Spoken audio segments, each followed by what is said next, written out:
Ah.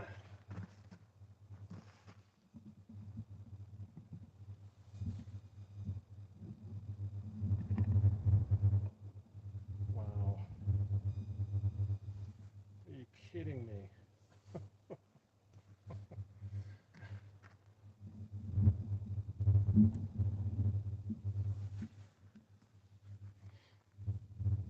Well, let's see here.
Yo, YouTube said I need to be civil. Funny, dude. Boom.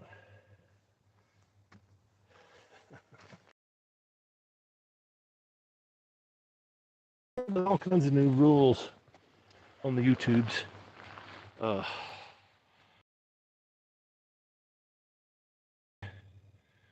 there's all kinds of things going on today, but the big thing. I chose 1-800 Oh Answers crap! because they'd Commercials. previously done siding on my last house. Skip ads, please. So horrible. All right, how many people we got in here? Horrible. All right, how many people we got in here? All right, let me turn this down so I don't get the feedback. Hey, Brian. Do you miss Camp 5? I don't miss Camp 5. I didn't go. I don't feel like I missed anything. I kind of feel like I missed hanging out with my bros, but other than that, I don't know. So let me explain the vertical video. Apparently, when I was setting up the live stream, I had because I have to do everything backwards on my phone. The easiest way to do it is holding it like you hold it in your hand. And apparently, when I started the stream, I still had it vertical, and it decided that that's the stream that you're going to get. And so when I tried to flip it up, it said, nope, rotate device. It wouldn't let me do anything. So I wonder what would happen if I rotated it now. Because I don't have to look at that screen anymore. Yeah. It's not going to do anything, is it? Oh, yeah, it's just going to mess up the picture. So, yeah, it decided. Yeah. Sorry about that. I'm learning. And YouTube's changing things. I scheduled this on my computer. And I did all the things that I'd like to do on my computer. Thumbnails. So I got some fancy stuff coming. I've got a premiere at the end of this. Let me go ahead and put that link in there. It's a beautiful chair, yeah. Isn't it? I'm shocked this thing is still holding up. I mean, I broke the leg.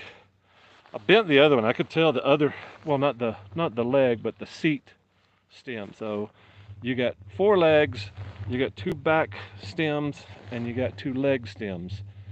I broke the left leg stem and I bent the right leg stem. So I don't know what I did. Probably when it finally broke, when the when the left one broke, I was moving to the left, and I think I maybe pushed it out too hard. I don't know, but I'm amazed that aluminum stands up. These little thin tubes of aluminum stand up to what they do. So anyway, apologies for the vertical live stream. Yeah, I'll know next time. I'll know to set it all up before I go hit the live button and then have it horizontal. But you still got a nice view back there. I don't know how long the um, the internet's going to hold up. It's a whole lot shittier than it was an hour ago. So hopefully, I came up here and tested the internet. It's just screaming earlier. Had twice as much as I've got now. And now I've got, I can see it's pixelating a little bit, but oh well. Um,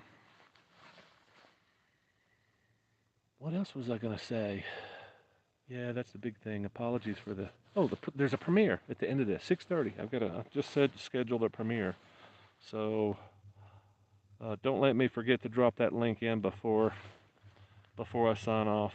So that forces me to only do an hour and a half. And oh yeah, I see this. Be civil. Yeah, oh, that's right. I just added that. I was going to add a whole bunch of stuff, but I don't really have that many problems in chat. Probably what I need to. There's rules. So they just came up with this new thing that said, "Hey, add your rules." I think you can add like 5 rules, and they had some suggestions.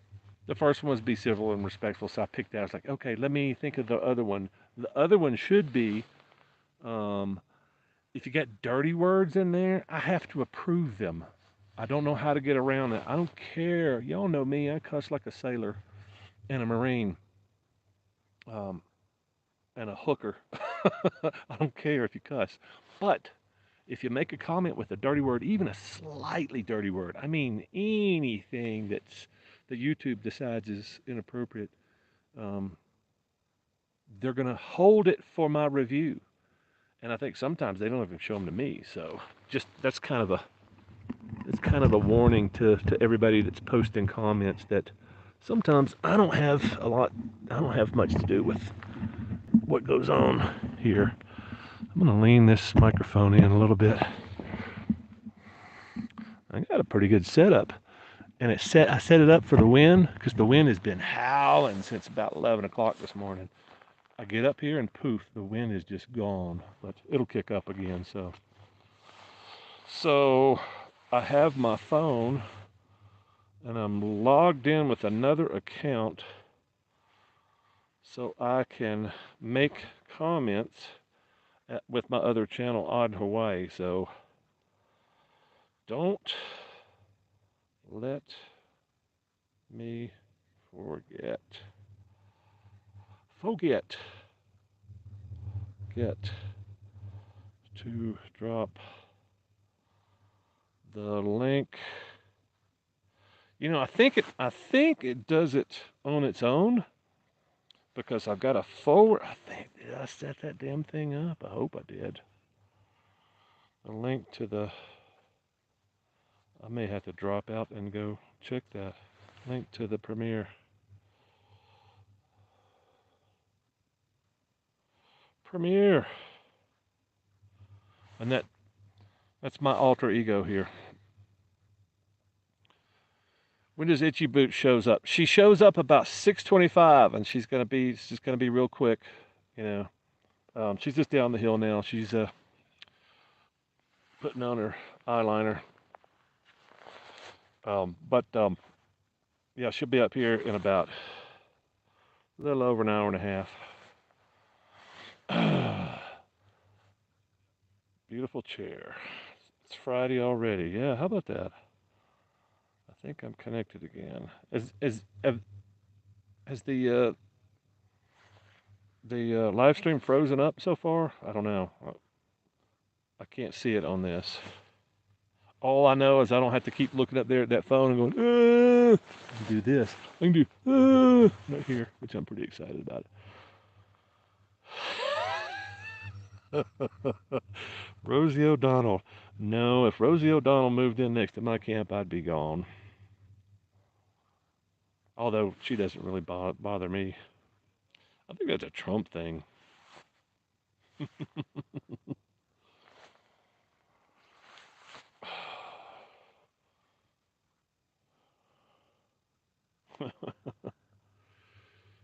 Yeah, I will apologize again. Video is blurry and moving. Sorry, man. It is rush hour. I checked the internet about an hour ago, a little over an hour ago, and it was perfect. And had screaming bandwidth, and then it's almost rush hour here, so I imagine it's going to get worse. I'll try to.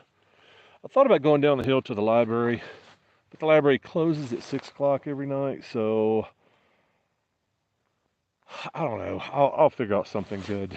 I mean, the bandwidth down there on the phone is even just screaming, so, but it's just loud. So I don't have the perfect spot. This is the perfect spot when there's good internet. I guess I'm just probably just need to start scheduling my streams on Sunday night. That way, nobody's going home, nobody's moving, there's nothing disturbing what I've determined is the good bandwidth. But um, also, yeah, I keep saying the premiere. There's a premiere. I'm testing out this new thing at the end. There should be a premiere at the end. I may have to go. I may have to go. I may have to drop out of the live stream to make sure that that premiere is going to get posted on here. So I'm not sure that I did that. What's up, Jay? It's good enough. Yeah. I mean, that's why I decided to. Anytime I'm streaming now, I'm putting the camera on the tripod. That way you don't notice it as much. It gets blocky and pixelated and blurry if you move around a lot. Sometimes it's unwatchable. But if your bandwidth is not good and it's on a tripod, most of the picture is pretty consistent. So you'll see my arms maybe get blocky and pixelated because it's changing the image. But anyway, yeah, I got all this set up here. I got everything's perfectly set up for the 30 knot winds that I've had all day till I get on top of the mountain, and then poof. I mean, it is 4 o'clock, but usually the wind doesn't stop till about 5 or 6. So I expected a lot of wind, and now it's like 5 knots, maybe. Yeah, it's been 25, 30 knots all day long with gusts of 40, 45, maybe even 50 sometimes. Because the hammock just sits up and does this. Pretty funny. Anyway, it is Friday. Welcome to the live stream. Sorry again about the vertical video. That was obviously my mistake. I hit go live when it was in the vertical position, and I twisted it. And it said, nope, you started out in vertical. You got to stay in vertical, bro, which I hate. AGC, are you the guy that put out the Red Lodge Jeremiah Johnson clip? Who's AGC? Am I missing somebody?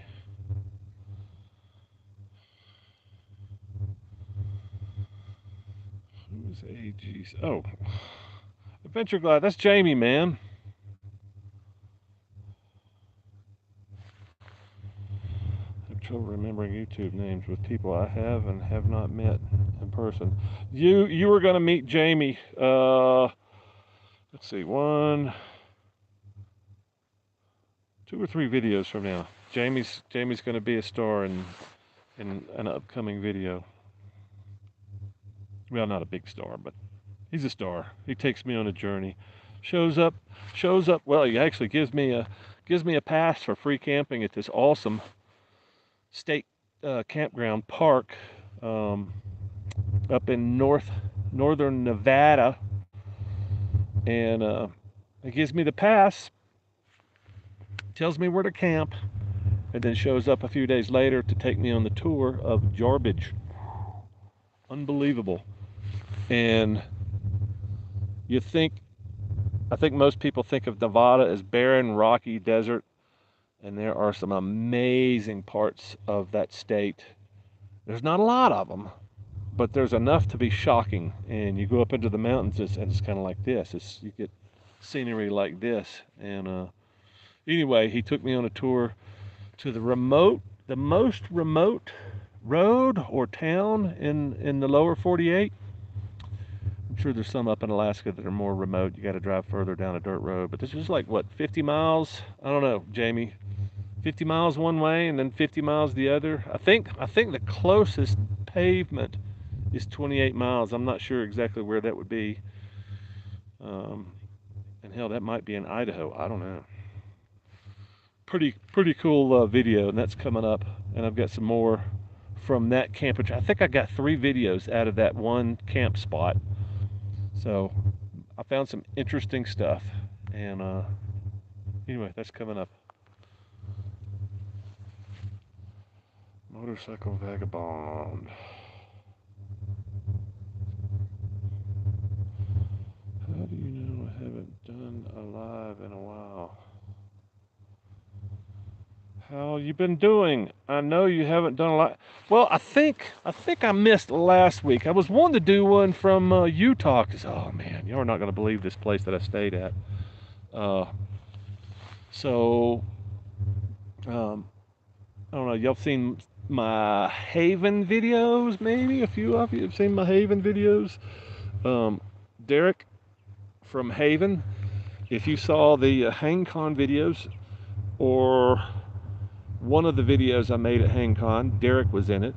But Derek and I have been keeping in touch. Derek is tracking me across the country, just like a few of you guys on Google Maps. And he noticed that I was in Utah. Actually, I think it was a few weeks before. I can't remember. I think we were moving towards Oregon, Washington, and I've just kind of been keeping myself fluid if I wasn't riding with anybody. And he said, "Man, I got a place to stay in Oregon. I got a place to stay in Washington if you want to."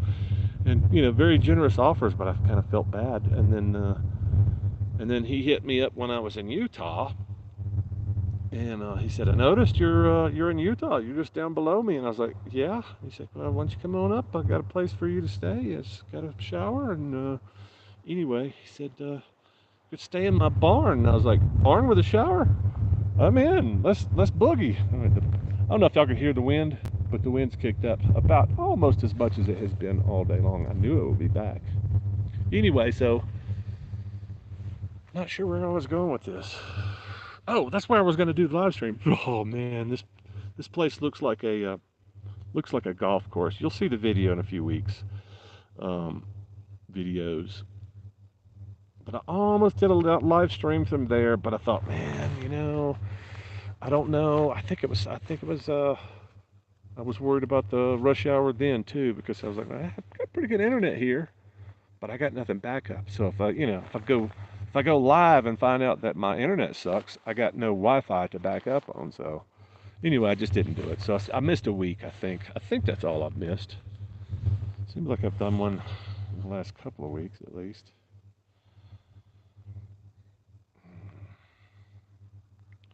Red Lodge, Jeremiah Johnson. I'm curious about that now. Oh, it's raining. Who was it that said, yeah, I bet it rains? There we go. When it rains up here, with the exception, I think I've gotten rained on hard twice here in like, I don't know, 3 weeks. Um, I think it rained hard the other day, but just a few minutes. And this is kind of, I don't know if you can see in the background, but I mean, the clouds are just, it was super clear this morning. There was like a few puffy clouds over there. Those are the collegiate peaks behind me. That's the big ones, Mount Princeton. And then there's Harvard, and then there's Yale. Anyway, those are collegiate peaks. And this morning is crystal blue sky, perfectly blue, with a few little tiny puffy clouds. An hour later, you can see the clouds forming over there, and then it's kind of been like this since about 11 noon. As long as it doesn't get ominous and dark black over my head, I don't really have that much concern. Even then, I don't really care. I just put the phones in my pocket and walk back to camp. My camp is about 200 yards. Let's see if I can zoom in here.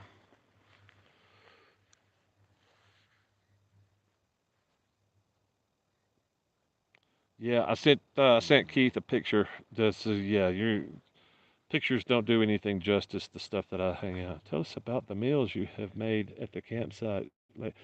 I just had a salad earlier. Um, I don't usually cook unless I've got a plentiful supply of water. So making meals at the campsite, you got to clean your dirty dishes. So that puts a damper on it. And my closest water source is about 5 miles away, and it's down some rough road. I brought in some water last night, and it was enough for a bath and a little bit left over because I'm completely out of drinking water now. So I'm probably going to filter that when I get back, so I can brush my teeth and have some water before I go to bed.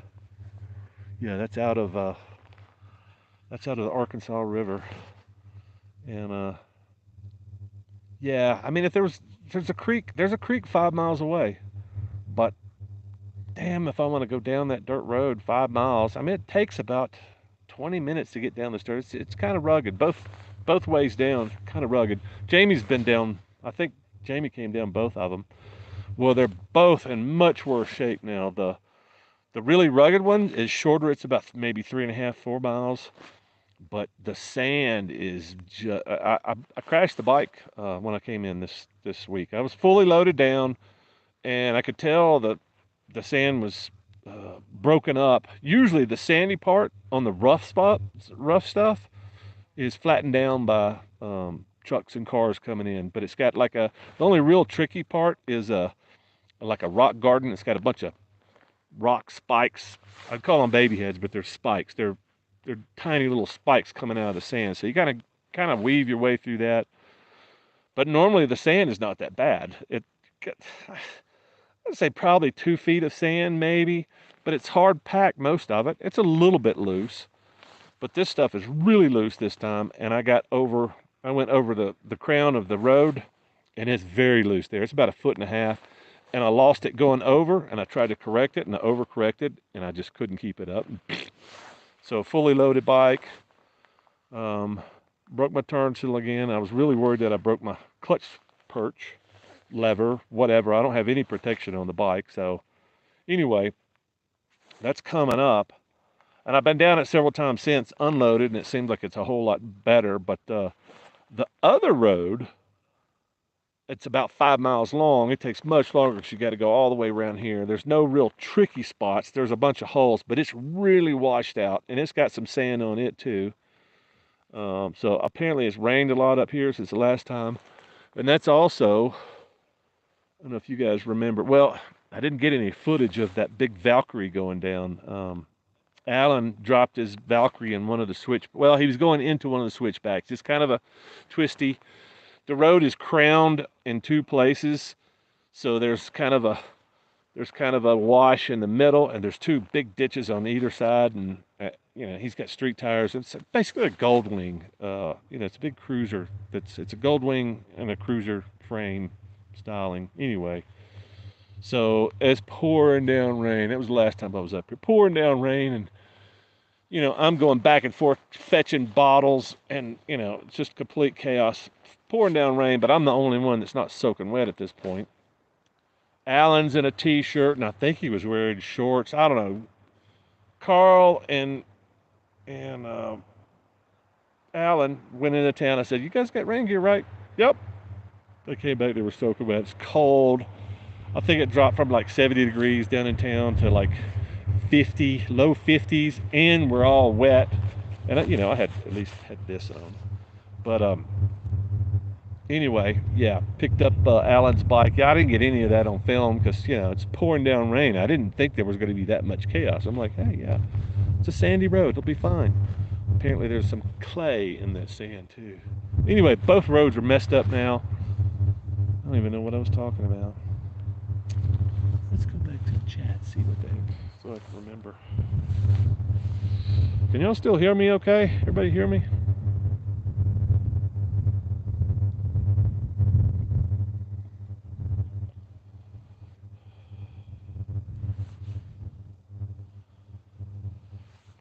Meals, yeah, yeah, that's what I was talking about. Meals. Yeah, I don't cook much unless, and I fixed a salad earlier, and I fixed it in uh, a bowl, a soup bowl, like a disposable big soup bowl that I had soup in. It's a disposable, so I just covered the soup bowl and then threw the salad in there and ate that. So I got a dirty fork. Easy. What's the temperature here? It's been low 70s, high 60s all day. If you go down the hill, you gain 5, 6 degrees, but it's been nice and cool. You don't really want to do a shorts and t-shirt. Especially with the wind blowing, it'll chill you. And it's raining right now. I don't know if y'all can see. Probably not gonna rain very long. But yeah, stop doing that. Temperature. Hit store and get water. Yeah, I did that. Did I get water yesterday? I got drinking water and I got river water. So yeah, I mean, I can only carry so much water. I got a gallon of drinking water. That'll last me day and a half. And I got 2.5, 3 gallons of river water. So I can filter that, and that's what I'll do. But yeah, it's kind of a pain in the ass. My perfect campsite would be this in the background and a creek, you know, quarter mile, half a mile away, or walking distance. Something that's I can just walk down and wash my dishes. The best campsites are like the one in Silverton. I don't know if you guys remember that. There's a creek running right by the campsite, so we can fish, clean the fish, catch the fish, clean the dishes, and not walk 5 feet from your camp spot. So, but those are well, a lot of stuff like that in Idaho and Montana. Um, but yeah, up here there's a creek. There's a creek. Like I said, it's 5 miles away, but it's down that nasty road. That's kind of how I got off on that tangent. Uh, the next episode of Rings of Power is streaming soon. Yeah, no. Uh, I'm trying to to become a little bit more normal out here. So I did some. What was I doing? Netflix. I was streaming something the other night, just kind of feeling normal. I just kind of, I don't know, I just wasn't I just wasn't getting into it. So I kind of stick to YouTube on my phone now. But yeah, if I want to watch a movie or something, I'll pull out the laptop and power it up and sit there and chill. But something about something about a 15 knot winds blowing that's 55 miles an hour. It kind of takes the fun out of watching. And I don't like watching. I don't like watching TV. That's what I call it. If I'm streaming stuff, I'm calling it TV, movies or whatever. If I'm watching TV, I'm on the laptop, but I don't watch it during the day because it's a laptop screen and it's kind of hard to see. But it works great at night. Um, I don't know if y'all caught. Richard and I did movie night. I'm trying to remember if we did movie night with the rest of the boys. I don't remember. I don't think we did. But yeah, we didn't have any entertainment down that hall in Salmon, outside of Salmon. So I pulled out the laptop and we streamed or we watched one of the movies. I can't remember what the hell. Billy the Kid. Never seen that movie before. It's a pretty good movie from the 70s. Anyway, yeah, I guess I'm just not feeling it lately. I've been going to bed early. I've been, well, at least crawling into the hammock because this cold wind. That's why I'm cutting the stream off at 6:30. Um, Cutting the stream off at 6:30 so I can get back to camp. So when the wind starts blowing, it starts getting cold. As soon as the sun goes down, man, it drops from 68, 66 degrees to 55 real quick, and then it goes down to about 45. Um, yeah, temps. Somebody asked me about the temps. I didn't talk about the overnight temps. Uh, I just came. I did Granite, Utah to Granite, Colorado. Don't ask me how. I knew there was two granites. Like everything else, there's two of everything. Um, but yeah, the place where I was staying is just above Salt Lake City. A place called Granite. Nice little neighborhood. with a freaking farm. Horses and goats and deer everywhere in the middle of town. Anyway, so I got on the bike that morning and Granite, Utah to Granite, Colorado. So I had some places to stop and camp in mind, but they all kind of hinged on a place to have a nice dinner. And I kept buzzing past places and going, nope, that's not what I want. Nope, that's not what I want. And I knew the barbecue place that we ate in Aspen. I was like, okay, I can make it to Aspen. And got there before dark. And I was really happy because they got beer and they got good food. And I asked them about the steak. The steak was shitty. Cold baked potato. The place that we had an awesome meal the last time we went through there. I was like, oh, geez. Anyway, so got on the bike, got all pissed off, rode over Independence Pass in the dark. I hate riding in the dark, and I really don't like riding curvy roads in the dark, especially when deer are out. But man, I'm crawling up Independence Pass from Aspen, and it's getting colder and colder. Turn on the heated grass, like, oh man, this is cold. Oh, this is cold. Got up on top. I had to take some videos, like, oh, it's cold up here, but I'm on top of Independence Pass. It's 10 o'clock at night. I gotta get down the hill. There's a camp spot down the hill, just above Twin Lakes. So I rolled down there, back and forth. I don't know, 30 minutes trying to find the little turn in for the little camp spot. I think they dropped some boulders on top of. It's been a couple of years since I hit that spot. It's a place me and Tim stayed at for a few days up above Twin Lakes. And I couldn't find the spot. And I was so tired and cold and shivering. I was like, man, this is not the time to be exploring. So I was like, it's cold as fuck down here. It was mid to low 30s. It was probably freezing on top of Independence Pass. But I got down the hill. It wasn't much warmer. I probably maybe warmed up 8, 10 degrees. But it's still 45 degrees. It's 10 o'clock at night. And I'm like, this is too cold. It's going to get colder. It probably, well, I'll tell you, I got all the way down to the highway, and I was like, I'll just go towards Buena Vista till I find something cool. And I almost stopped on the side of the road. I was so tired. I was like, I can't be exploring. I just need to hang. And I'm like, I don't want to get woken up in a couple hours by a sheriff or state.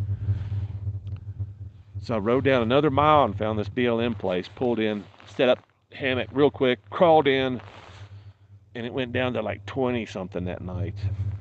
Down the hill. So it's been in the 40s. It may have gotten into the 30s up here, but man, that was one of the coldest nights I spent because I just wasn't prepared. I was like, well, it feels cold now, so all I did was put on my cold weather stuff, clothes, and just crawled in. And yeah, I should have spent a little bit more time prepping, but I've got all kinds of new stuff for the Haven. I want to show you. I probably was going to shoot that video today. It's the wind kicked up. That's what happened. The wind kicked up. I was like, I don't want to stand around in the wind trying to fight the wind and audio be shitty. Anyway, hopefully I'll get it done in the morning. And I just did some exploring yesterday. That was fun. Uh-oh.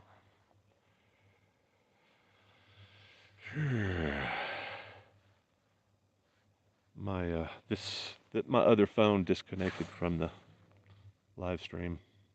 Sorry. Let me catch up here. Audio is good. I got a nice fancy microphone. Thank you, though.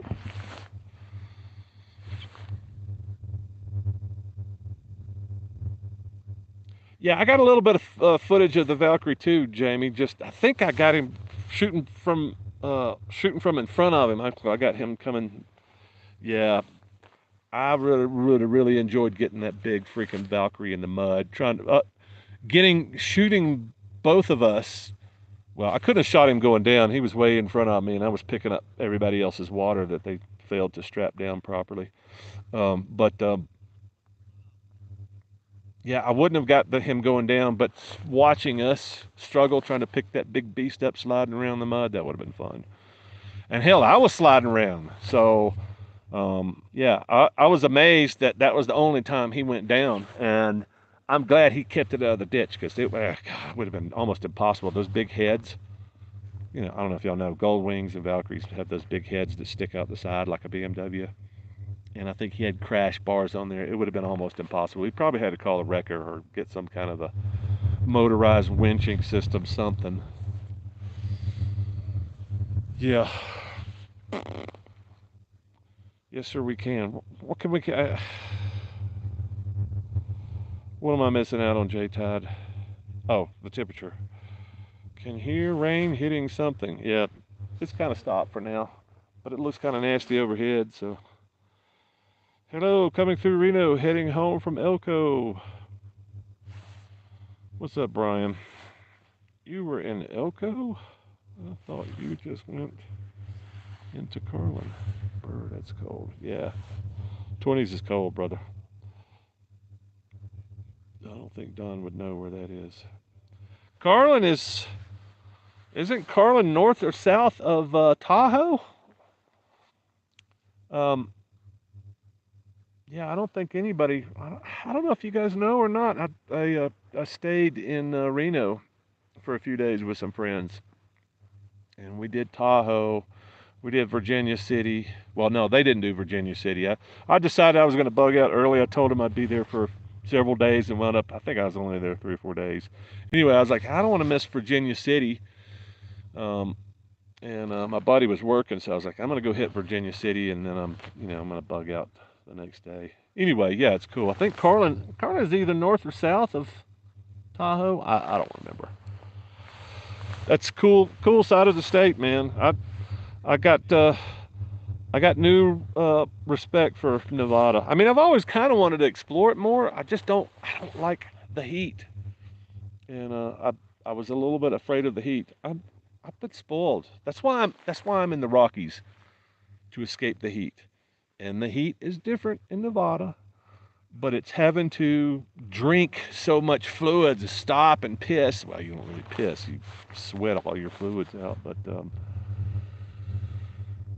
yeah, I guess that's the thing about Nevada. And well, that and the discomfort that Jamie gave me. He's like, hey, I was asking, I was like, where can I go where it's not going to be too hot, not going to be too cold? And he's like, yeah, it's kind of hard to say, because it is very variable. I mean, it's kind of like Colorado, except there's not really any place in Colorado that gets hot except Denver. Well, let's see, it's the Front Range. I think it gets hot on the Front Range. I think it's gotten up into the hundreds this year, in fact. But you're a mile high, so all you got to do is stay out of the sun. You know, I don't know. Nevada, it gets hot, and I guess you guys are up pretty high too. I think most of the state is like 4,000 feet, 3,000 feet or more. I mean, that's high up for me. That's almost 1,000 feet than higher than the highest point in Alabama. Virginia City was pretty awesome. I kind of would like to go back and explore that a little bit more, um, explore that area. What's the grade up there? I can't remember the name of the grade. That's a pretty cool. That's a pretty cool road. And when I went up it, there was nobody on it. So I'm doing like 60 miles an hour up this. I can't remember the name of the grade. Anyway, this thing that I guess used to be uh, a wagon trail or a mule mule trail. Anyway, cool road. And it was after. No, wait a minute. That was Labor Day. Yeah, it was Labor Day weekend. So it kind of explains why there's so many people there. There was a lot of people there. But yeah, once you got into Virginia City, it was just blown out. And I guess everybody that was there was from California because, like I said, I didn't see anybody coming up into it from the Reno side. So, but yeah, there's a ton of people. There was a ton of people going out the other side and coming in the other side. So I guess everybody's going down there for the Labor Day. Anyway, yeah, it was a cool town. I can see why bikers like it. There's an event there, and I can't remember. Was it Brian that was telling me that? Anyway, yeah, I'd go back. I'd like to go back to Reno. I think my big mistake this year, and I had several people try to tell me not to do the Great Lakes first. I had several people. It's too early. Don't go this early. What I should have done instead of going counterclockwise, I should have done clockwise. So next trip, that's what I'm going to do. I'm going to go through the south first. But the south is fine in May. The south is fine in May, mostly. It starts getting cold. It's probably rainy down there.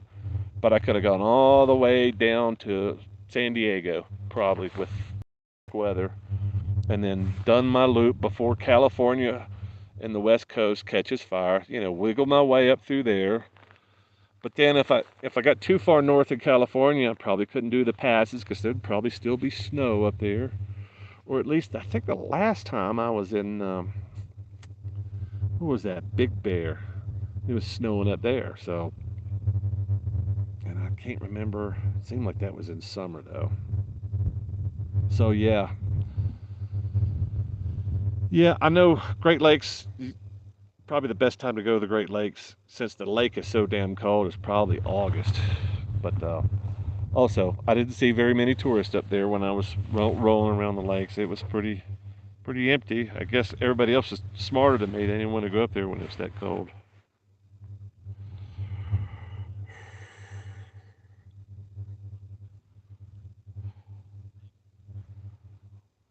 How many days have you been riding solo now? That's a hard one to say. I'm gonna have to go back and make a. I'm thinking there's probably gonna be 2 or 3 recap videos, just because there's a lot of things I didn't post. There's a lot of things.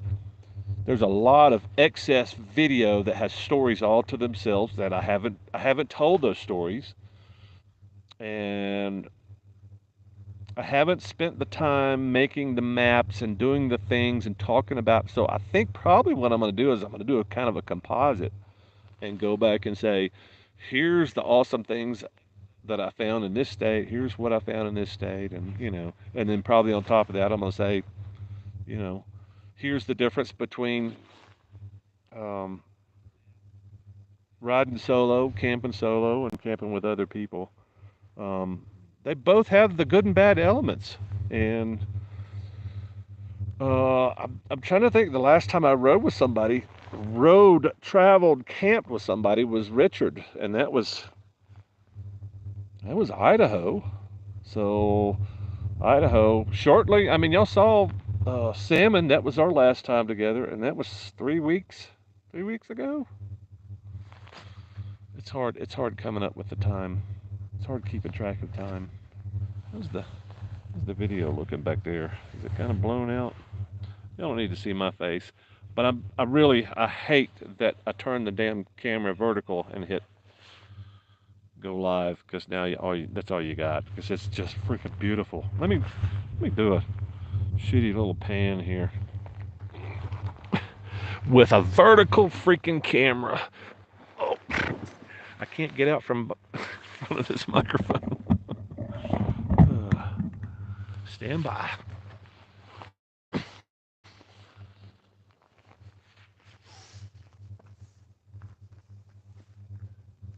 Well, I guess it's not as bad as I thought, because I'm kind of covered up with the foliage here.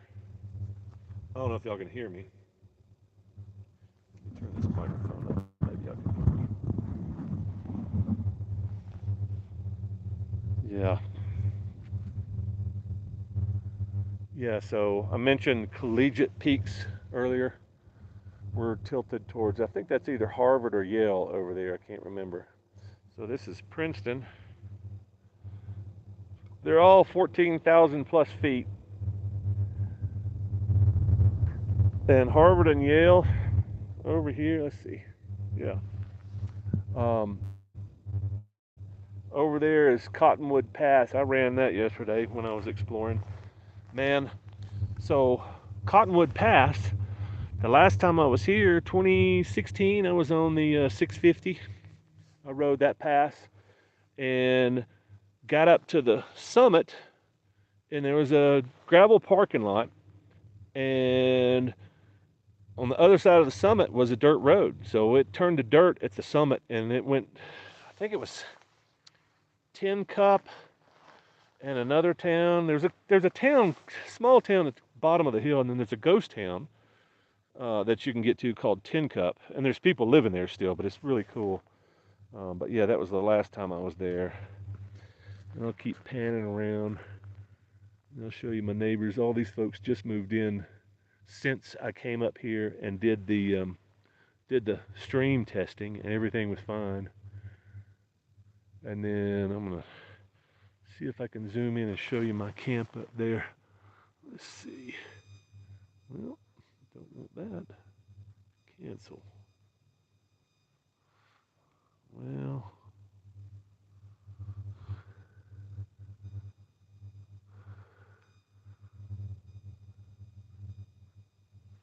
yeah, let's see.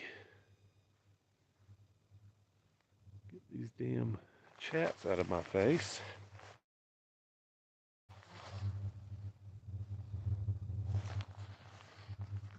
Yeah, so that little yellow speck right there, that's my camp. It looks way far away, but it's maybe 200, 250 yards. Yeah. Anyway, that's I think that's my jacket on top of my bike that you see.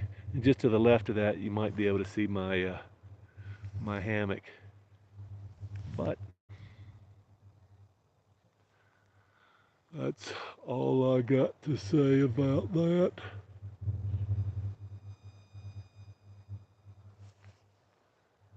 Yeah. And then I'm just up here on the biggest hill I could find without walking much further.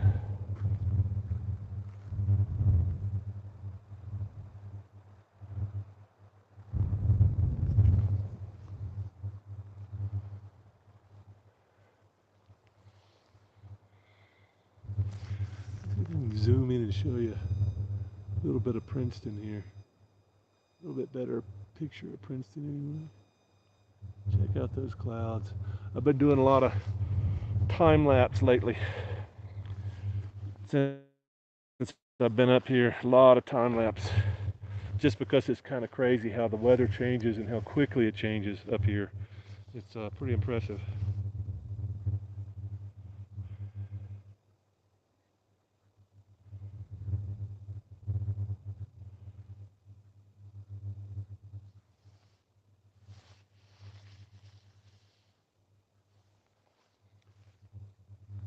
Geiger grade, that's it.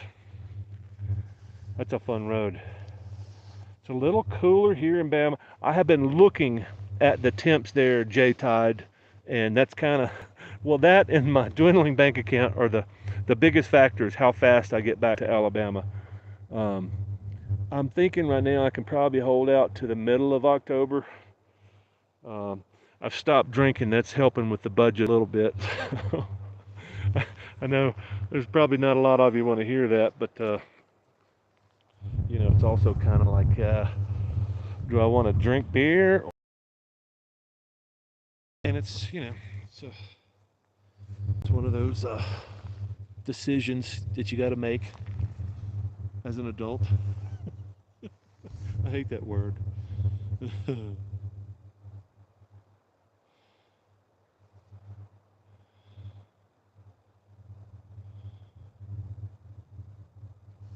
Yeah, I'm sorry, I'm catching up on the chats here. Yeah, a little cooler. I've been looking at the weather. Trust me, I've been looking at the weather from here all the way back to Alabama, and it's been like, it's still pretty hot there. High 80s. Um, I'm hoping to. Well, so from my experience, from my lifetime living in Alabama, it seems like that last week in October is the one you don't want to be in the weather, because usually that's the one that goes from 85, 90 degrees every day to 55 and freezing at night. And yeah, I gotta. It's funny. I've talked about this a few times. I always have to adjust to the seasons. I always have to adjust to the heat. Like those first really hot days in Alabama, it's like I feel like I'm melting. Or if I go to Florida in the spring, I go far enough south in Florida where it's really humid and hot, and I'm adjusted. I've got my antifreeze. That's what I call it. I've got my antifreeze running in my blood, and I go somewhere hot or it turns hot really quickly and I haven't adjusted to it, it feels like my skin is melting. Same with winter. Those first few days, first few weeks, and it's not usually a long-term thing in even October. Usually that last week in October, first week in November, it's really gets really cold and sometimes it gets wet and it takes me a while to adjust to it. But usually it's a week and then it goes back to hot-ish, you know, high 70s, mid 80s, not really hot. So it kind of gives you a little bit of a buffer there. But that first week, I know, end of October, first week in November, it's usually a week or two, and then it goes back, warms up for a little bit in November, and it's kind of spring-like. And then November's that buffer time where you're supposed to, you know, get get your get your antifreeze going, and usually that's what happens. It takes me a couple of weeks for my antifreeze to get going, and then I'm like, yeah, okay, I can go out, walk around in my short pants in 45-degree weather, no big deal. But it's hard. Those first couple of weeks, it's hard. Same with summer. Except summer kind of comes a whole lot drifts. It's this nice slope. It's a slope. It kind of gets hotter, hotter, hotter, and then boom, hot, and then cool, and then hot, hot, hot, boom. Anyway, it's a whole lot easier to adjust to summer than it is to winter for me. But yeah, that's kind of why I want to get back before the end of October.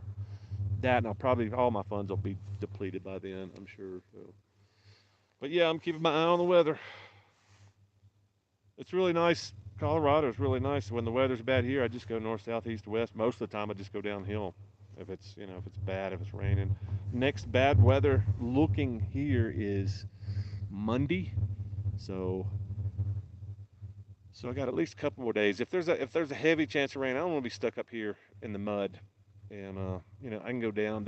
I think my next stop is going to be Salida. It's about 30 miles south of here, and I've got my eye set on not the best camping spot, but it's real close to town. It's low, and 14 days.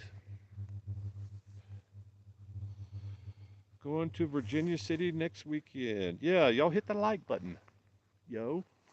I think that has some kind of effect. I don't know. Doing a live stream. Really enjoy all you do. Thanks, J Tide, man. We need to hang out when I get back to Alabama. I don't get to hang out with a whole lot of my viewers, subscribers, the people that watch my stuff. So yeah, I've had so much fun meeting the people out here. Well, hell, Richard's from Tennessee, the guy I hung out with in Idaho. Um, but shit, man, uh, he's a motorcycle camper. If you like motorcycle camping, dude, let's go do a weekend when I get back. Especially like November. November to me, November is probably the best time we'll have. Maybe some parts of December. But yeah, then it's like January, February. Man, I don't know. There's good weekends. We'll figure something out. Let me know. Holler at me, man, when I get back to the state.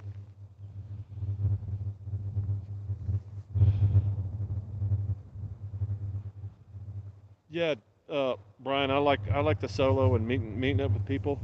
Well, not just that. I don't think I'm gonna commit to traveling with anybody anymore. I think it's probably just. Damn, I don't know if y'all can hear me. Shit, forgot about the microphone. How's the audio? Can y'all hear me now? I hope. Yeah, Brian. What I was saying, I think I don't think I'm gonna commit to traveling with folks anymore. I think it's just too much heartbreak for them and me and suffering. It's like a week, week and a half. I swear I am. That's my thing. It's like yeah, let's go hang out for a week and a half, man. Let's go somewhere. Let's go being around, a state or two. But yeah, a week and a half, 2 weeks at the max. Uh, the the time I spent with Gary was okay, although I didn't realize it until those guys split off. It's like, man, those guys are kind of I don't want to say tying me down, but Gary had a lower budget than I did. So he's like, "Hey, I want to go hang out in one spot." And that's not really what I like to. I like moving, 3, 4, 5 days in one spot. That's my outer limit. And you can see since I've been doing my own thing. Yeah, I don't think I spent anywhere near a week in one spot. It's been right at that 3, 4, 5 days or less. And, I can see so much more and enjoy so much more. I don't like setting up and breaking down camp that much. I don't like burning through gas, but I like riding and I like exploring and it's really nice to have a base, which is why I loved hanging out with all the people that I stayed with in their homes or in their barn. It's been fantastic because I can go into a town even, and I don't have to worry about my shit. I don't have to worry about, I'm stealth camping 15 miles outside of Salt Lake City. Well, 15 miles is not very far from Salt Lake City. There's some places. I when I left there, I was intending on camping on the other side of the pass, uh, on the uh, on the eastern side, but I just felt like I needed to move, and I did. That's kind of, that's and having to ask people if that's what they want to do. I just don't want to do that anymore. There should be a game plan, and I like hanging out and riding with people, but that short term. That's why a weekend is easy for me. A week, probably pretty easy. Week and a half, we're kind of pushing it. Unless everybody's on the same page. Hey, we're going to do this, we're going to do that, and then we're going to do this. And I think Gary and I were on the same page, except I think he liked I think he liked hanging out and going slow a whole lot more than I did. I think that was probably the thing that bothered me the most. And I had no idea about his weather handicaps. I didn't know he didn't like cold weather. I didn't know he didn't like rain at all. But other than that, I think Gary and I were a pretty good match. Yeah, if our budgets were a little bit more in line, and I don't know how to fix the temperature thing. I mean, I'm kind of surprised that he did so well on the Georgia Teleco thing because it was cold and wet the whole damn time we were out there, and he didn't seem well. We were drinking a lot, so maybe that helped. We drank a lot. We drank a lot every freaking day, I think. Anyway, yeah. I've got a lot of reflecting to do. I'm trying to do a little bit of it while I'm out here in paradise. I'm trying to record some of it, some of the reflections, some of the revelations. I'm trying to come to terms with my whole experience and try to gather the wisdom that is still being formed in my brain and share that with you guys. I'm just not sure. I'm not sure. It's probably going to take me weeks or months to be able to put it all together. Let me catch up here. Travel solo. Yeah. Meet people along the way and then solo again. Yeah. I think that may just be a motorcycle guy thing. The people that really like to ride, I think they're probably all very similar to you and I, Brian. I don't know a lot of people that want to hang out with dudes for months at it or weeks at a time. I don't think that's a solid thing. Ride really fast. I may start the day with someone, but I tend to end it. Well, I've slowed down a lot on this trip, and then I realized, uh, oh, that's what it was. Once I got that rear tire in Reno, holy crap, that made such a difference. The I thought it was my front tire coming apart. My front tire didn't look bad, but my back tire was getting pretty thin.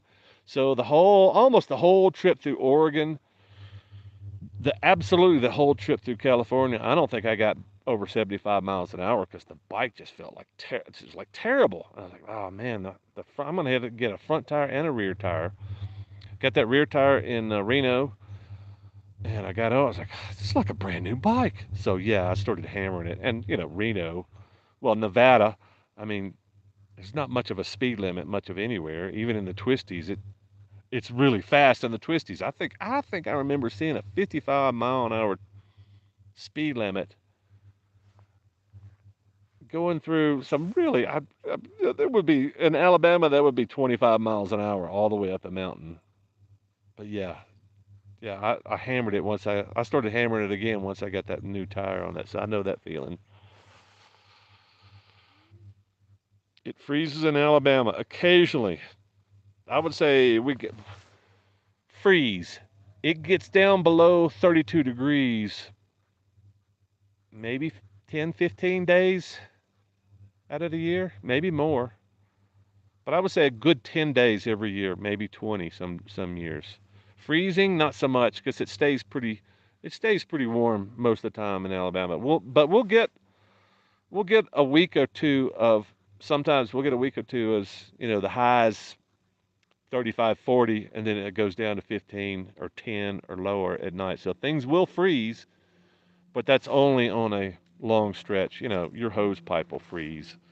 You leave a glass of water outside, it'll freeze, but we don't have frozen lakes. It's very rare. I remember seeing a, a, ice in a lake maybe 5 times in my life, and that's probably the same thing I just mentioned. It'd be 3 weeks of really cold temperatures followed by several days of, below freezing temperatures. So, uh, why? Why can't this phone do what I want it to do? Freeze in Alabama, yeah. Not like you think, but yeah, it does. I wasn't there, but has enough time passed for the men to make up? Uh, I don't know. I hadn't heard from Carl. I've traded some texts back and forth with Gary, so I don't think there's any hard feelings between me and Gary. But yeah, I'm really disappointed in Carl. I don't know. That may take a while. Well, especially an apology probably would have gone a long way. But yeah, I haven't heard from Carl.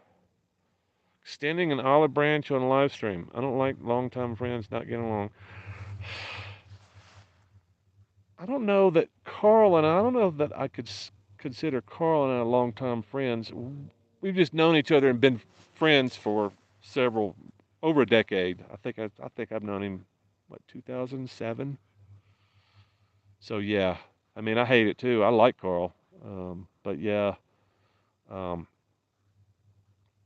yeah, I don't know. I don't want to say that, his actions are unforgivable because, I'm certainly forgiven Gary. But yeah, it's just I don't know. I don't know if I want to be involved with people that behave like that. That's the problem. That's the big problem. It's not that it's something that I'll never forget. I probably won't, but it's always going to be in the back of my mind like, man, if he acts like that, what's you start wondering about people's character. And that's kind of the beef that I have. And it's it goes along with the whole what's the advice?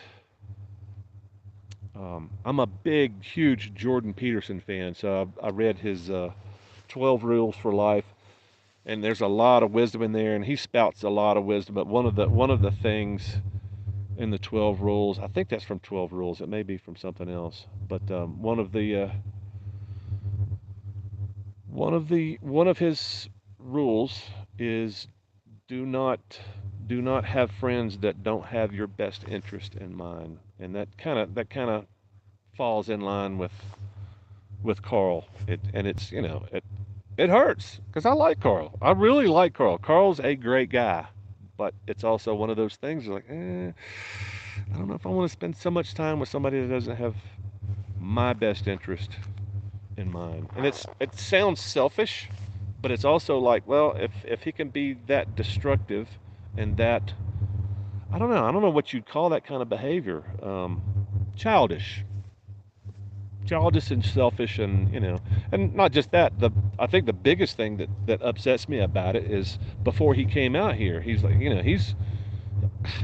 I didn't want to talk him into coming out. I didn't want to talk him out of it. I just tried to stay neutral, but I also wanted to be supportive. But his question to me was, you know, can you promise me a month? Because I had the discussion. I think I started this discussion back at Teleco. Man, I'm a week and a half guy.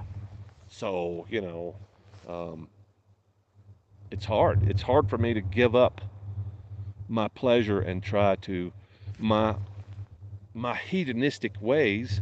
It's hard for me to give that up and allow other people to come in and experience share my experience and not have it negatively affect me.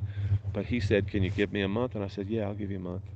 I think at that point, I think Gary and I had already been together a couple of weeks. I think at that point I realized, okay, I can do this. I just got to give up a lot. I was like, dude, if you come out here, I'll give you a month. And that's really kind of what pisses me off. It's like he dropped his fucking drawers after, after I made a commitment to him. It's like, okay.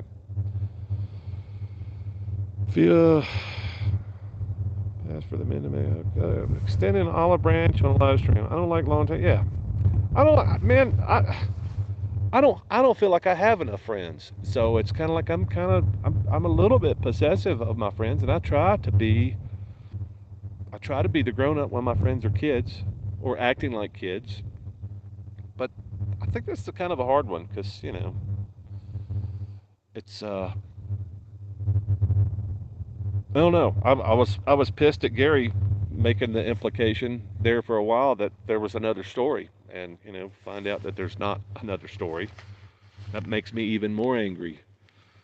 So yeah, I was mad at Gary there for a while of implying that I'm hiding something about what happened, and I was dying to know the rest of the story. Uh, but yeah, I guess there's not another story. It was just, I guess those two had enough and they split. But it would have been really nice for them to be. There would be no problems at all if Gary and Carl would have said, "Shit, man, it's been a shitty day. I think I think me and the other dude are gonna go to Sturgis." If that would have happened, I'd have been like, "Yeah, I guess, yeah, you guys go do your own thing." If that would have happened, there would have been no problems at all. Except, it's a couple of weeks, 4 weeks there that I was just kind of like, what the hell? And then find out that it was just meaningless bullshit. Okay, go your own way. Just say, hey man, we're going our own way. I don't think there would have even had to been a fucking explanation. Not you're not feeling it, and that's kind of what I was assuming. The guys were not feeling it, but then to not hear anything, yeah, that was kind of. I think that was kind of the kind of a little slice when they just kind of split. And I was like, okay, they're just having a shitty day. All right. And then the knife just kind of kept slowly going in and going in, and then there was a little twisting. It's like, yeah, that's really shitty. But like I said, Gary and I have spoken. We haven't spoken about this event almost at all. I don't think we've talked about this at all. But it's kind of some back and forth. He's commented on a few videos, so I don't have a problem with Gary. Yeah, I'm very disappointed in Carl though. So I don't know if that can be fixed. I really don't know. And I hate it too. All right, where's my damn live stream? I don't know if that answered your question or not, ma'am.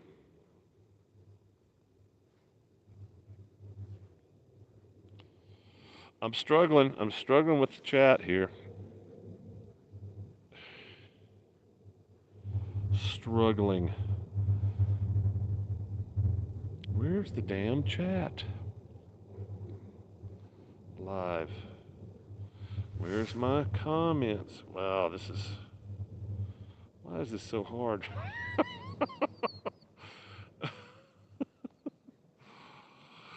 I'll figure it out here shortly. Y'all bear with me.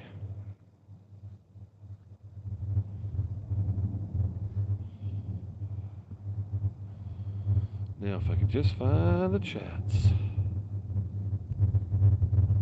Is the stream over? Hell if I know.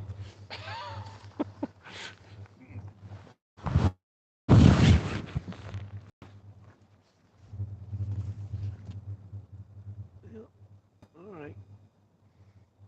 Well, it looks like it's still going. I just can't. I'm not seeing the damn chat on my phone. So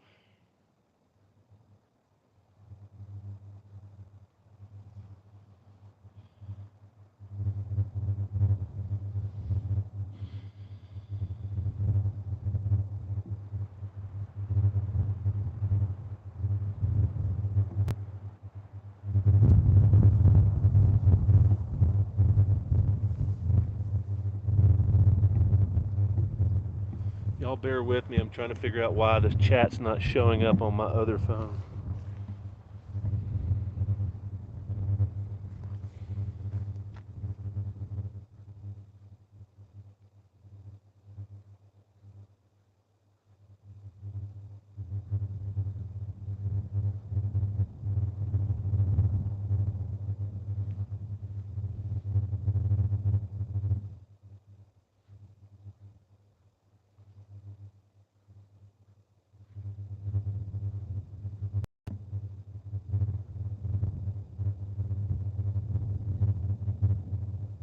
Oh, wow. That is difficult. Sorry about that.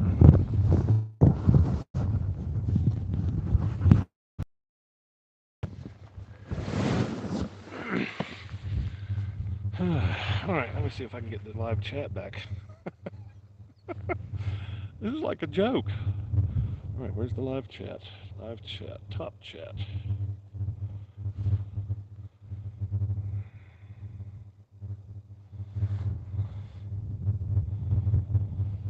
Yeah, I don't know if that answered your question, Keith.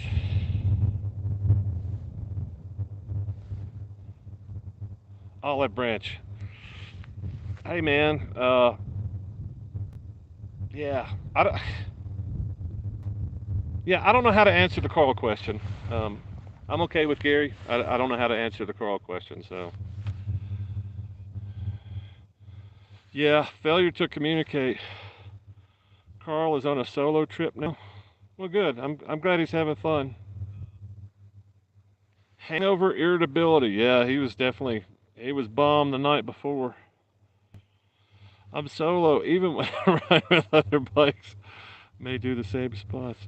Wish, I wished I was there to chill things. Yeah. Hey, I tell you what. Um, I'm not reaching out to Carl, but maybe somebody can share the this thing with him, and maybe he'll understand how disappointed I am, mostly with his failure to say, you know, I'm gonna act like a grown up, and I'm gonna stop and tell Don that I'm not feeling it anymore. Then me and Gary are going to Sturgis. That was my biggest disappointment. Okay, and we could chalk that up to say hangover city or whatever. And then, maybe he stayed drunk for another week or so and didn't reach out and go, hey man, uh, sorry I didn't stop and, act like a man, and sorry I haven't done it since. Something like that would probably go a long way. But yeah, I don't see that coming since it's been, what, a month now or longer. I don't see that coming, so I don't expect it. But yeah, it might go a long way. I don't know. I try to be as grown up as I can, and try not to act with childish feelings. But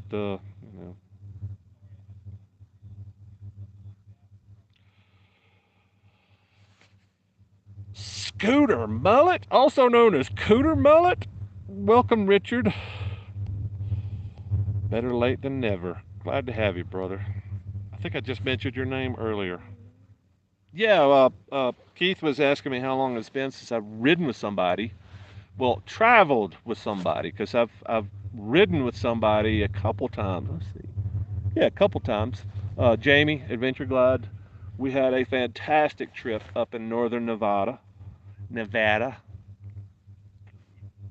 as my host in Reno straightened me out. Um, and then my folks in Reno, I rode with them. Did a ride around Lake Tahoe. But yes, camping and traveling, I'm digging the solo thing, man.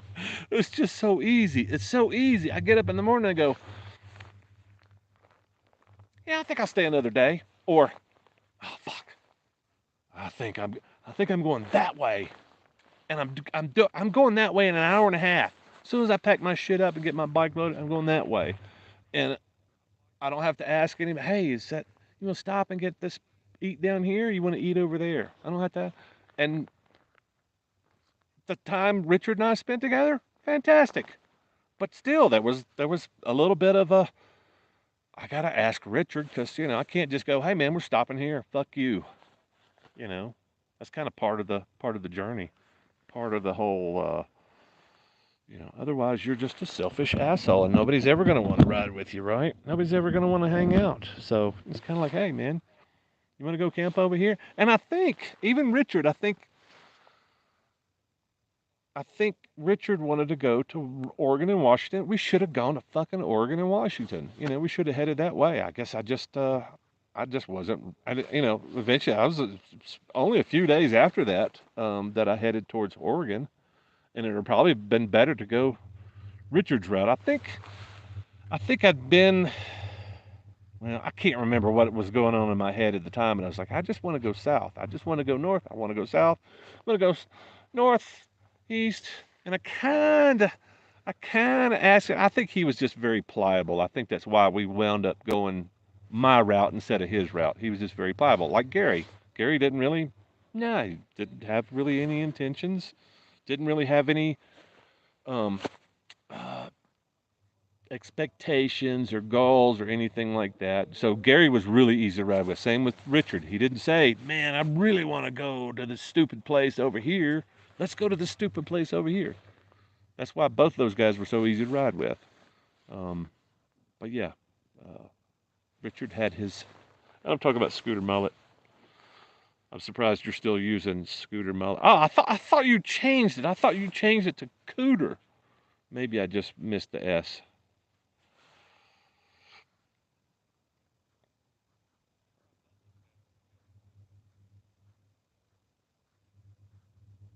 Scooter Mullet Garrett. No, I don't think Garrett does YouTube. I think Garrett's Facebook and Instagram.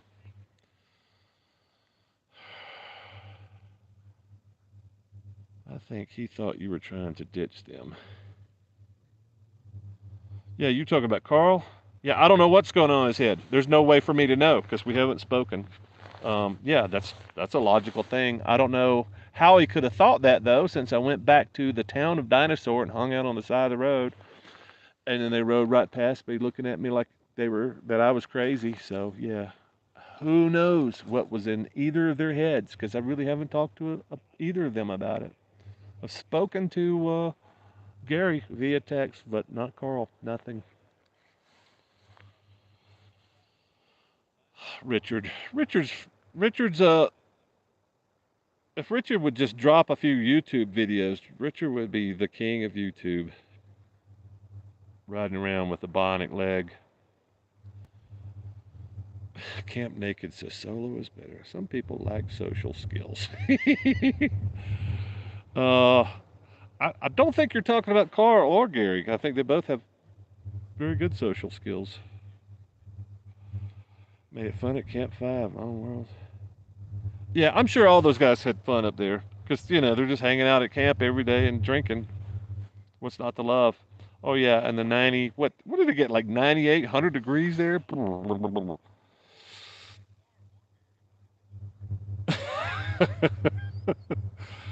I didn't know Yul Brynner did Kings of the Sun. Camping naked sounds awesome. Gary and Carl never complain. Oh, Walls, hope she wears sunscreen. Yeah, I did my little naked ride across the salt flats years ago, and I didn't have any sunscreen on. I wasn't out there for an hour, but the sun was hitting parts of my body that never seen sun before, and I won't soon forget them.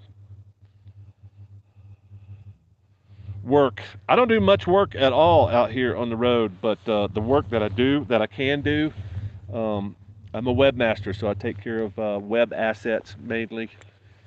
I don't like saying web designer because I hate web design. I hate trying to make people please people with digital representations of their stuff, but I do that sometimes.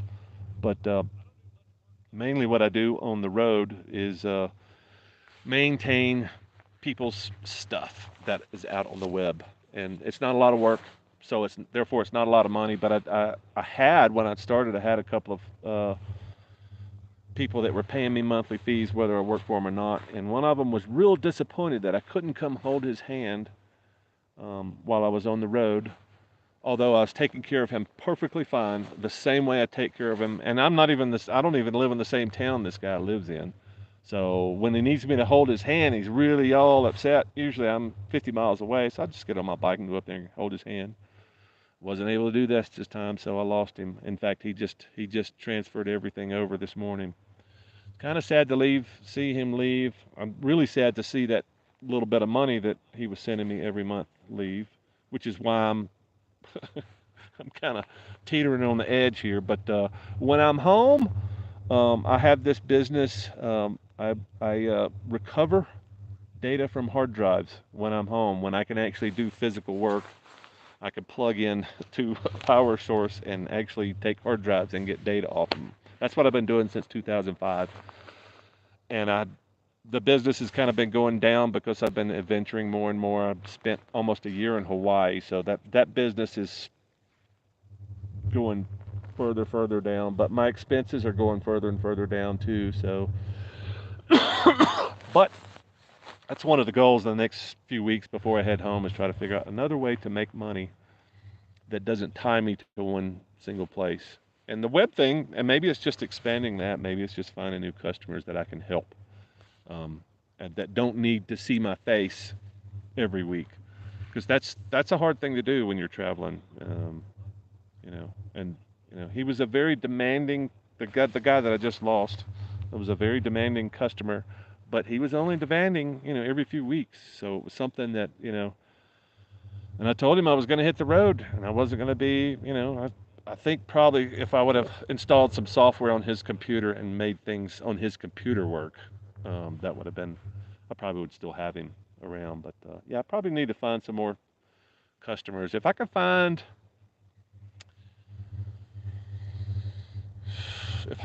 8 to 10 more customers like that, I would have it made. I wouldn't have to do the data thing anymore. So I don't know if that answers your questions. I don't like to go into a whole lot of detail about my financial stuff, what I do for a living, but since I'm on a live stream and it's Q&A, um, yeah, I'll bend the rules a little bit.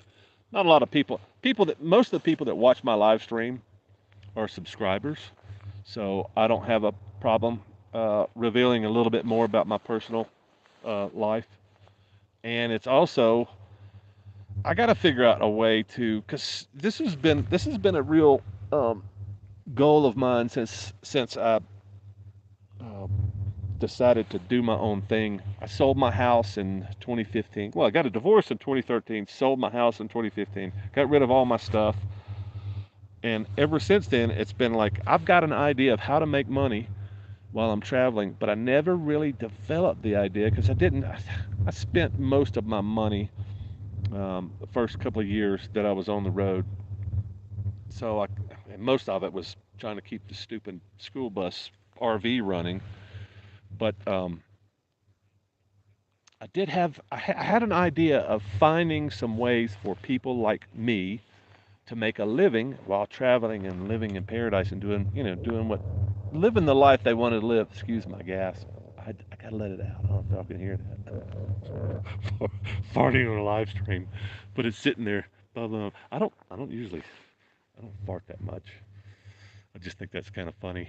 Uh, anyway, yeah, I'm trying to answer your questions in a little bit more detail, and I want to share.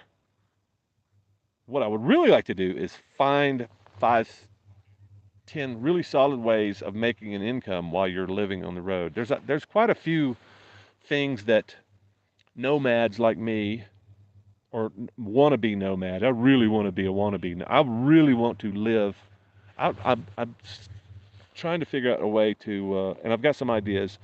Build a build an RV. I want to build an RV. I want a custom RV, but I know the kind of shit, and Keith can tell you all about it. The kind of shit that comes out of the RV manufacturers, it's shit, and it's overpriced, and it just falls apart. Well, hell, I can build my own stuff to fall apart. Um, None of the stuff that I've built before has fallen apart. The two RVs that I built before are rock solid. They've had a few problems, but I've fixed them.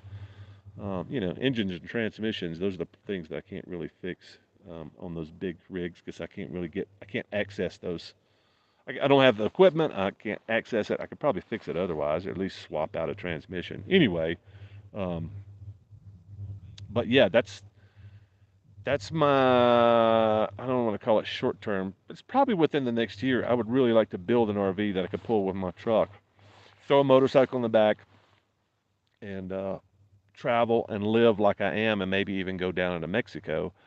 And but I've got to figure out a way that I can work remotely, or I've got to figure out a way that I can pop into a small town like Buena Vista and go, "Hey, I'm here. It's Don. I'm here to save the day." And even if that's being an employee, but I think there's some things that quite a few people could probably do with a little bit of skill.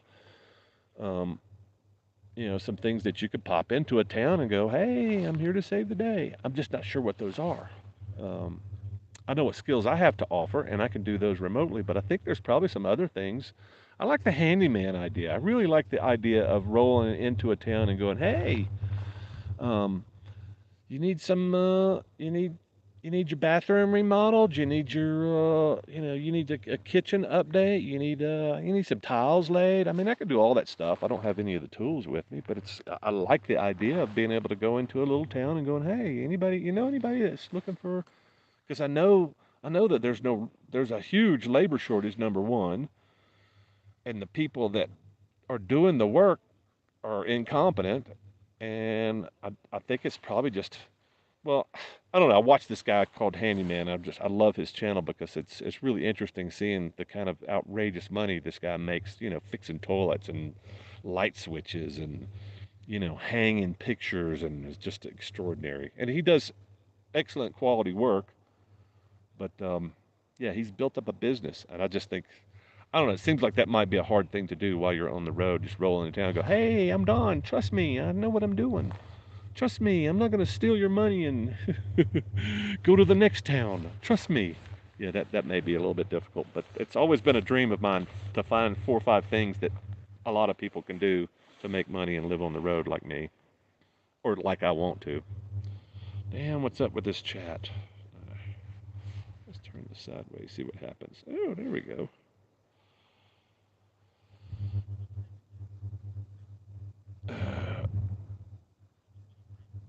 I'm sorry I'm behind on the chats here. Let me catch up. Willing to bet he's wearing a sweater under all them biker clothes. Who we talk about? We talk about me? Yeah, I got a sweater on. It's not biker clothes anyway. I'm a welder fabricator. Yeah, dude. You and I should talk because that's what I'm really interested in. Yeah, dude. Uh, hit my Facebook link on my homepage. I don't know. We haven't talked, have we? We haven't shared text or anything. If that's hit me up. I want to talk to you because that's one of the things I'm really interested in. I'm really interested. I would go work for pennies to go work for a fabricator. I want to learn. I've done some welding. I've done some fabrication. Usually it's cutting cutting with a cutting disc and beating it with a hammer. I've done some heating up stuff. I really want to learn how to do that, and that might be something I could do. Develop that, maybe that skill on the road where I don't know, it's very equipment based. That's the thing, especially on a motorcycle. I can't imagine rolling into a town and going, "Hey, yeah, I could fix that. I can build you a thing. I can." But I'm very interested in it. It's one of the few things, machine shop, all the things that I missed in high school, the things that I really wanted to do. They didn't have shop at my high school. They had all this other crap. They didn't have wrestling, and they didn't have any kind of shop, any kind of classes on anything. So I missed out on the trade stuff that I've always wanted to do. Anyway, yeah, let's hit my go to my homepage on the thing, or just Don Redmond on Facebook and find me. I think I'm Don Redmond 75. That's how to find me um, on Facebook. And let's communicate. I want to talk to you when I get back or before. Needy guy might be back. Might be back. Oh, thanks. Got backup done. Needy guy might be back. I'm not sure what you're saying, Philip. Benz and I are about to ride out to the local county campground to see if there is a spot to camp and for me to try and set up the Haven Safari. You should try. You should try it in your backyard. Don't you have any trees, Keith? I think you got a tree or two out front.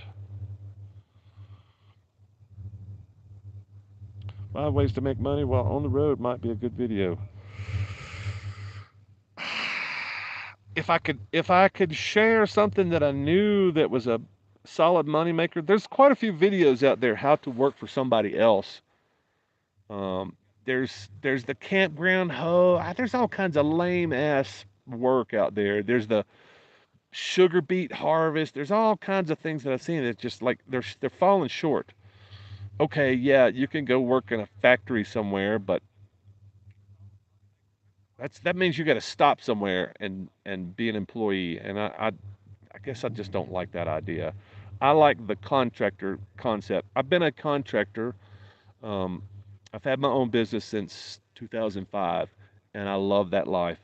Um, it's not always consistent. You got to manage your money a little bit better than most people are able to do working for yourself because there's lean times and there's fat times. But yeah, I really like the idea of offering your services to somebody, and it could be, I, I don't know, I haven't really explored all the ideas, but it's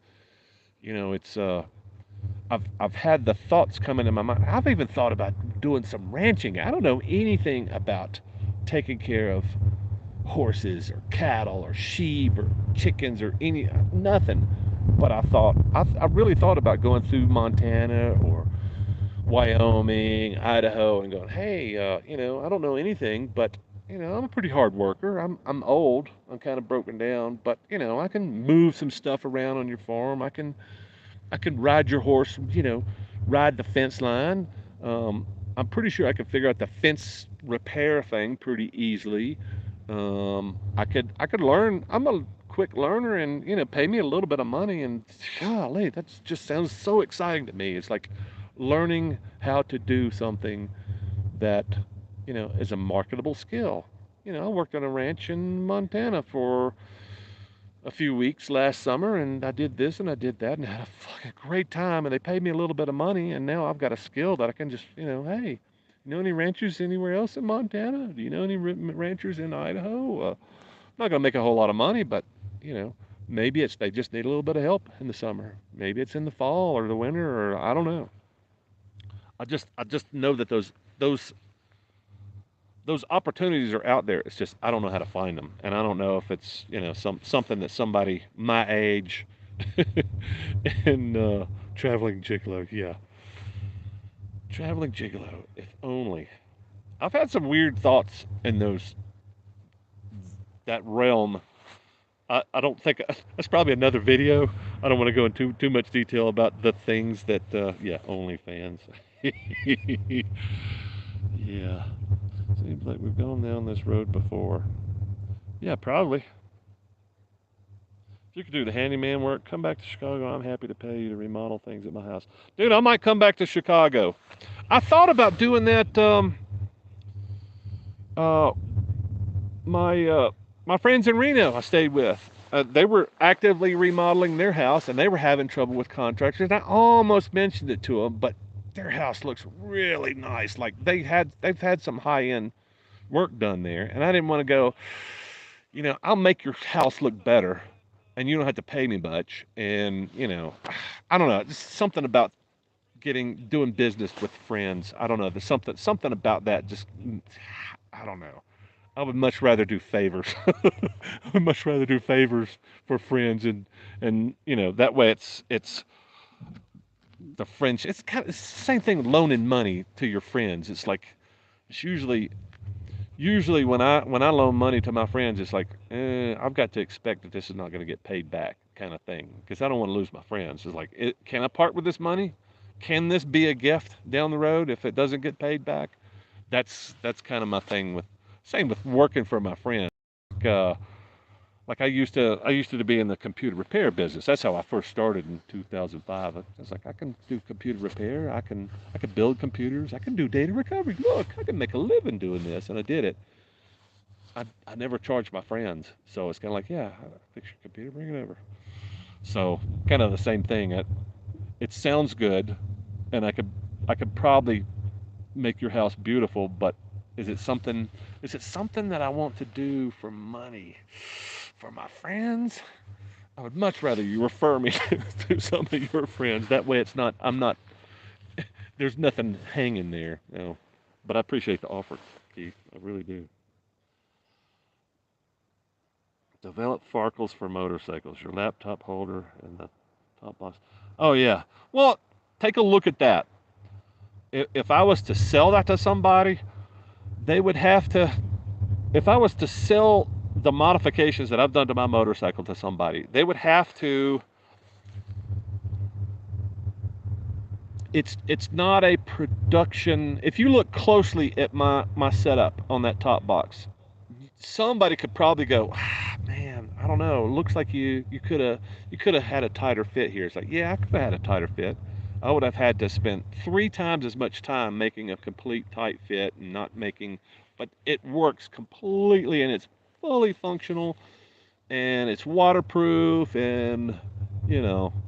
So yeah, that's an interesting idea. I like the fabrication stuff. I would love to spend the rest of my life making stuff for other people. That would make me very happy. Yeah, so that's not a bad idea. I just don't know how to do that on the road unless I'm carrying a whole lot of tools. I did just get finished watching this video. This guy had done a schoolie conversion, and he had a shop. He cut one half of his bus off and built a big frame around his bus, a big crane, all kinds of really cool stuff. It was like, oh, that's the perfect bus for me. But he probably spent $100,000 converting all this stuff himself. And he said something about the financial part of it too. He said something like, "Y'all don't let me run over. I got to do the 6:30. Switch you guys over to the Premiere." Anyway, he was talking about I had to uh, talk myself into the financial thing, but apparently he does all kinds of fabrication on the road. Um, but he says I don't live out of the schoolie, but I could. Um, but apparently he does all kinds of cool stuff. He's got a welder. I got all kinds of stuff, and I guess I could probably do the same thing with a schoolie. I miss the schoolie. I miss living on the road like that. That's the best way to live. It's the best way to live. I love that life. Okay, so we're friends on Facebook, J Todd. Um, send me a message and let's exchange phone numbers and we'll talk when I get back or when I start heading back. Work motorcycle rallies. I don't think I could do that, man. You know, I don't like motorcycle rallies. That's why I didn't go to Sturgis. I don't like the puffed up egos. I don't like the loud, obnoxious people. I don't like burnouts. I don't like. I guess I just don't like being around that crowd. So yeah, that's not my thing, man. Sorry. I mean, that's probably works for other people. It works for Scotty. It works for Joe. It's not a bad idea. It's just not for me. Take pictures on a cool road close to a rally. That's that's a better idea. Except that sounds like what's the guys up on the dragon? Set up the pop-up tent. That's a probably pretty good. That's a not a bad idea. But Brian, my question is, you know Sturgis pretty well. How many guys are already doing that at Sturgis? I bet there's a bunch of them already. So you got to fight with those guys. But really, the your advertising is your pop-up. You put your pop-up and you go badass biker photos, right?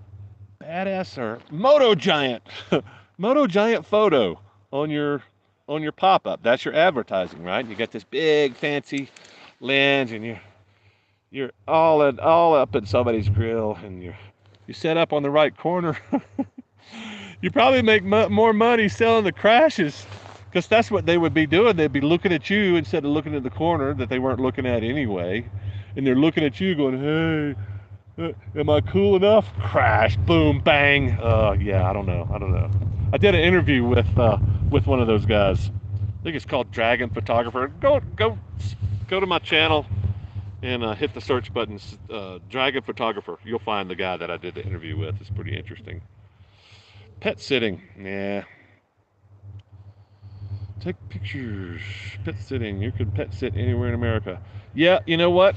I thought the perfect place to do that was in Hawaii because wasn't looking to make a lot of money in Hawaii when I was there, but I signed up for house sitting, pet sitting, and I got almost no response. I don't know if it's you gotta have been doing it for a while, you gotta have a bunch of references, you gotta have a bunch of stars. I don't know, but I got almost there was almost no work. Maybe I applied for the wrong website.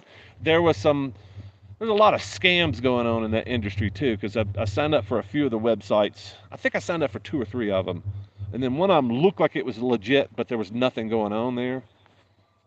And then two of them were like, "Yeah, pay us $25 a month, or pay us $25 to talk to this person that's wanting to pay you." And I was like, "That's a scam." So pay somebody so you can have some employment. Nah, I don't think so. Pet sitting. Business with friends, not a good idea. I'm just uncomfortable with it. I would rather come remodel your bathroom in exchange for a week or two hanging out in Chicago. I would much prefer doing something like that. Show you how to MIG weld. Um, I need some help with MIG. I've played with my brother's little setup. I've done almost all of my welding has been stick, and I'm pretty good with a stick. Um, I would kill to TIG, because you can make if you could TIG, you can make anything. Pulse, TIG, all that stuff. I just love that stuff. But yeah, any kind of help you can give me on my skills, that would be freaking awesome. Yeah, and I would like to talk to you about the fabrication stuff too. Have a hot chick back at the rally selling the pictures while you take them away from the rally. Yeah, I think that's the trick, Brian, is um, taking the pictures is not a problem. Finding the corner, probably not a problem. It's getting people that name recognition. I don't think you answered my question though, Brian. Is somebody doing that already?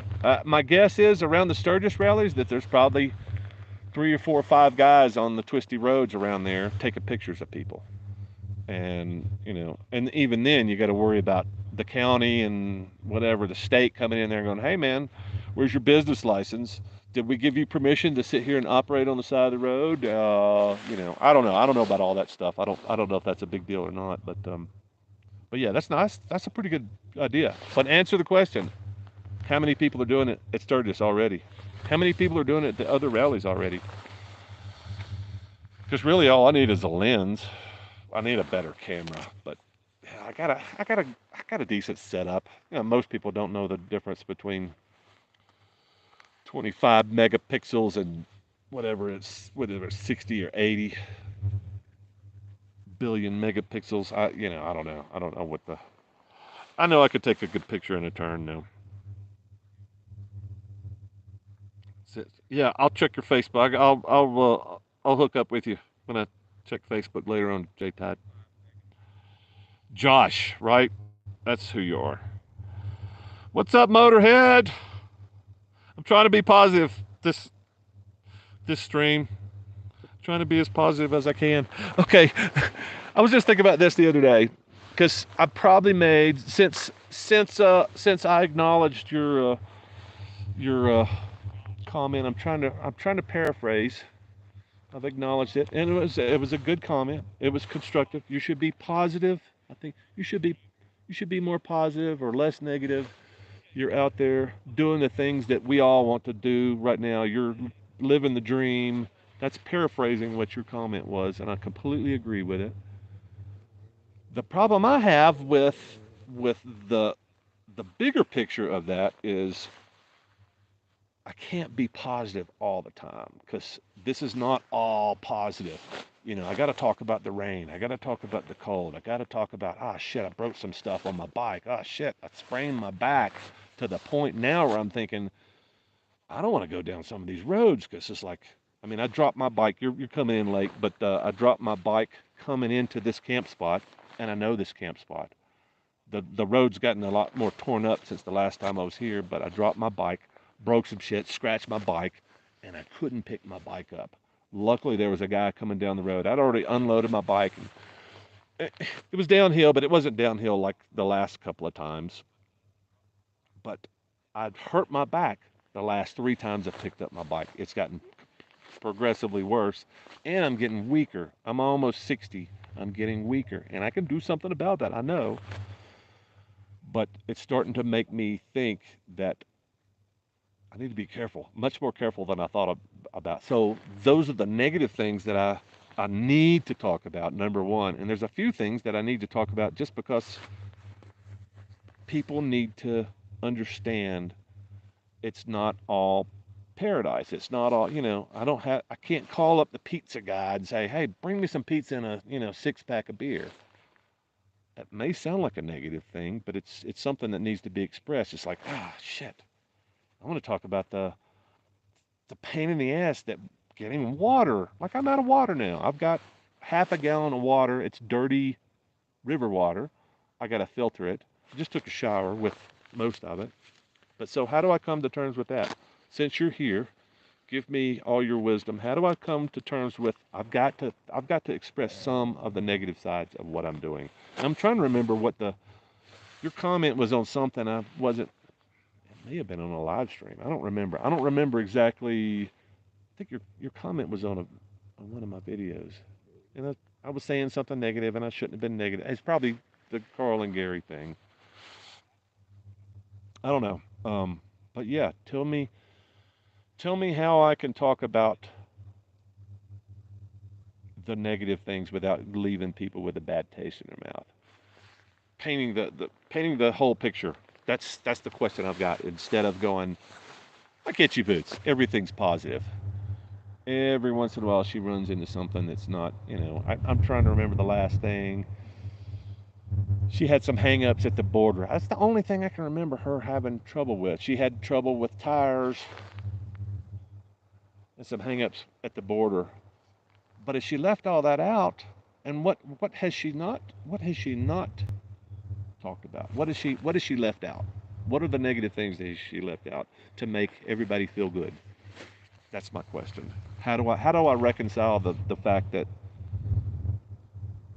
it's fantastic almost every day here, and even the bad ones are pretty good.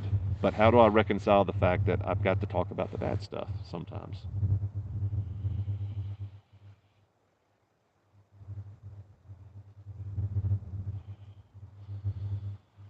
We like a little grumpy. I would say overall, I'm a pretty positive person. I don't, y'all. I think what you're seeing here is pretty much me every day. Um, I thought about you, Motorhead. I thought about you when I made the little comment in Stanley, outside of Stanley. Somebody comes to my campground. It's like, how dare you? How dare you come into my campground looking for whatever? I thought about you when I made that video. I was like, no, I'm gonna keep that because that's Grumpy Don, and it's. I think somebody said it was the one after that. It was the one in Ketchum. Somebody said, "What do you mean there's not a good view?" What a great comment. I'm in this valley. All I got to do is walk out. I can look down this valley. I can look up this valley. I can look down to the other valley. It's a beautiful view, but what I think of as a beautiful view is that. Didn't have that view in Ketchum, and somebody brought that to my attention. It's like, yeah, but you're out in the freaking amazing Idaho wilderness, 5 miles out of town, but still, it's like, how do I reconcile that it's not a perfect view? It's a view, but it's not a perfect view. You know, I've had some I've had some awesome stealth camping sites that had a great view, and then I've had some that were just like, ooh, this is almost in a alley behind a building somewhere. I don't think I've shot those camp camp spots anyway. Yeah, tell me how to reconcile the fact that I feel the need to paint more of a picture because that's one of the things I keep saying. Um, that's one of my most consistent comments on a lot of my videos is that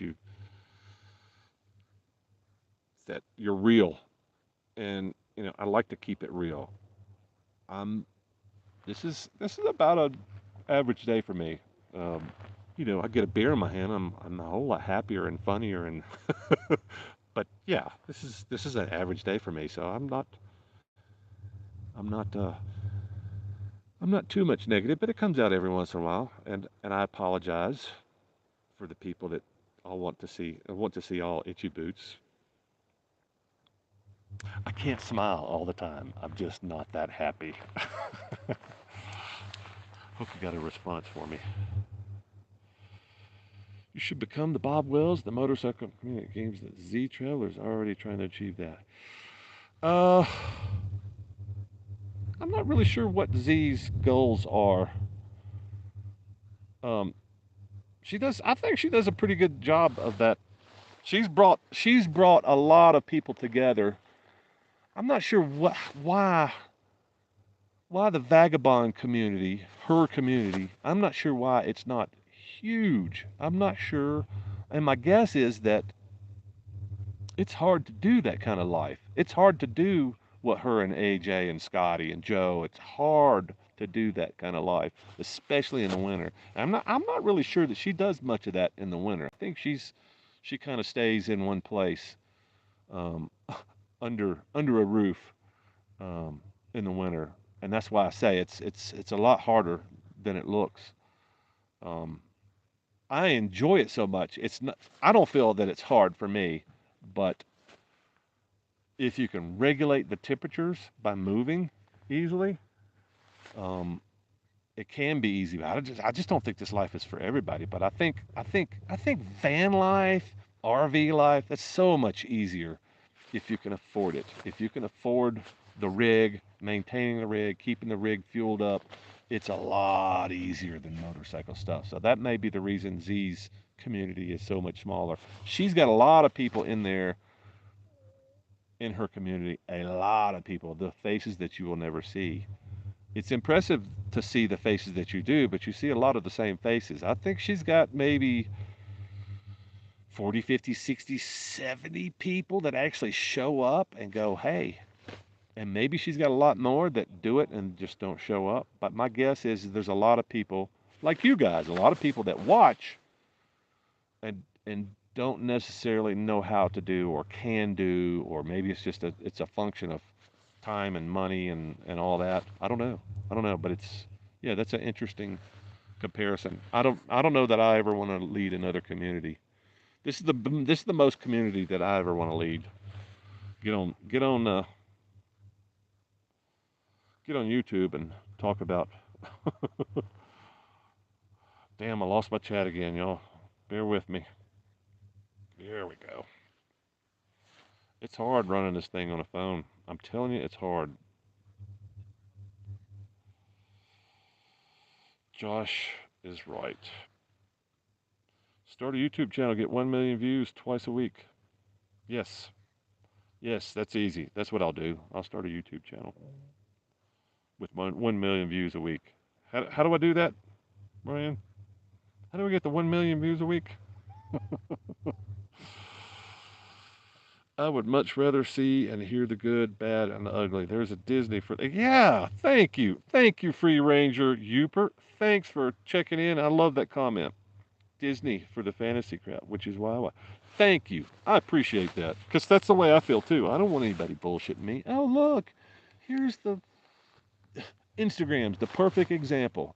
Here's the beautiful camping spot that we have found on the side of the cliff.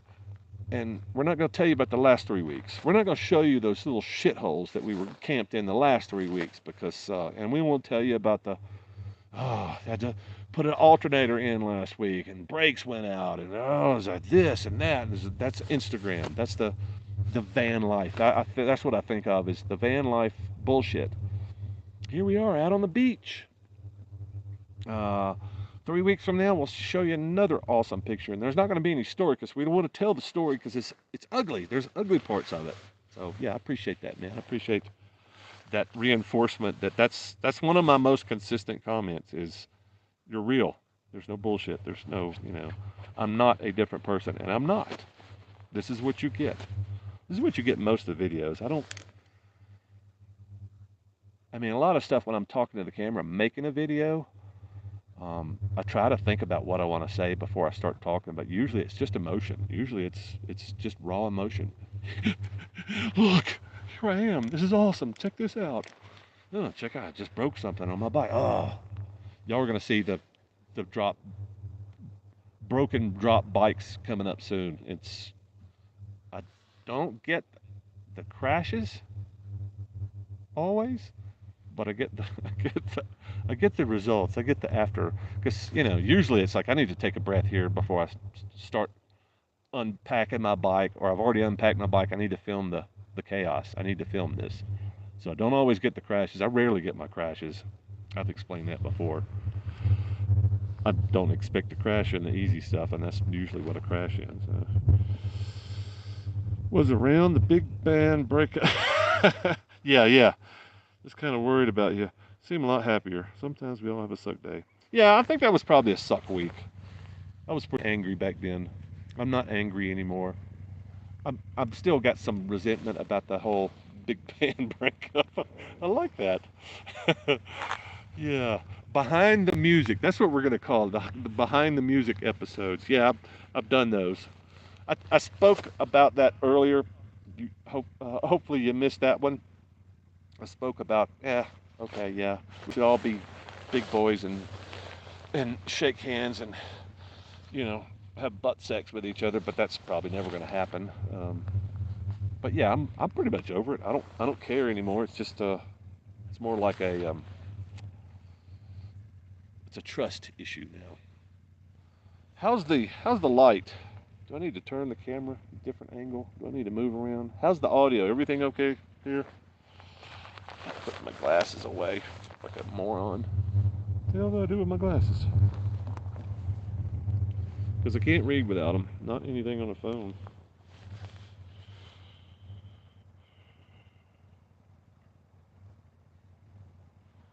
Foresty Forest. I know that name, Richard. I just year-round van life and peak bagging the Canadian Rockies.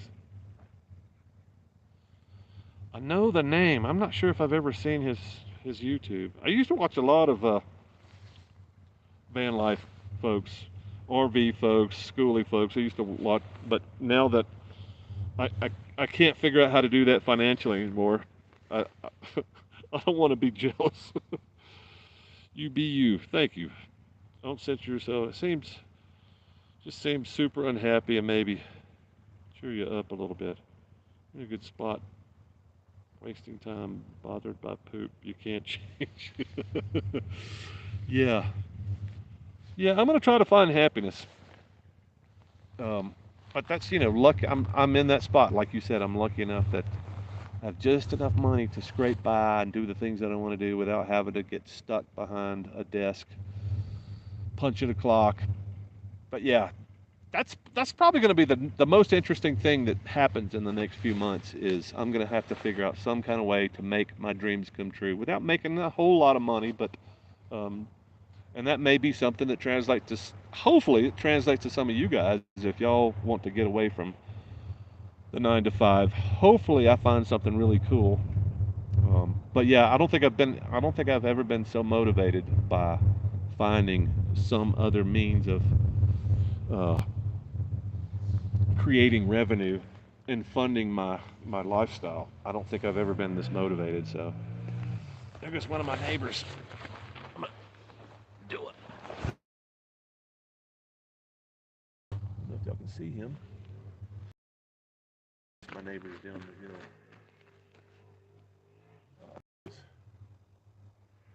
A lot of side by sides out. It's Friday night, so I think there's some more spritzing going on. I don't know where that's coming from. Let's see if I can get a better shot here.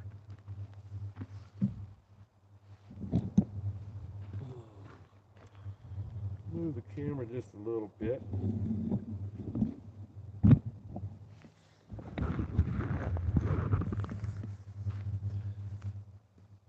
Yeah, not as nice a picture.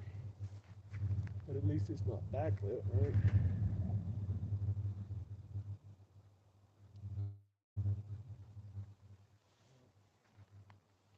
Just keep moving the camera a little bit.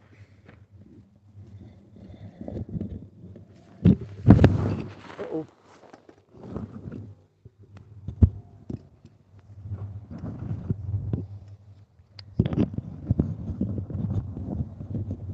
If y'all could only see what I'm doing. Well, I guess you could see.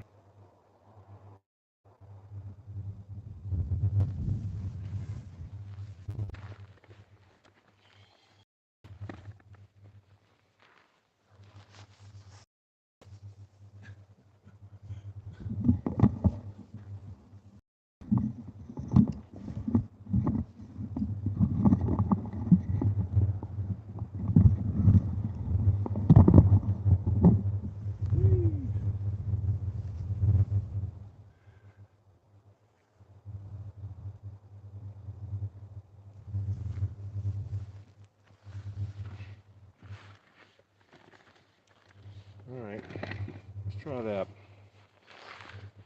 Trying not to be backlit. I wished I hadn't screwed the camera up on this live stream, but I did. And now you get to watch vertical video. All right, where's my thingy? Rotate. All right. Yes, we're back. Sorry.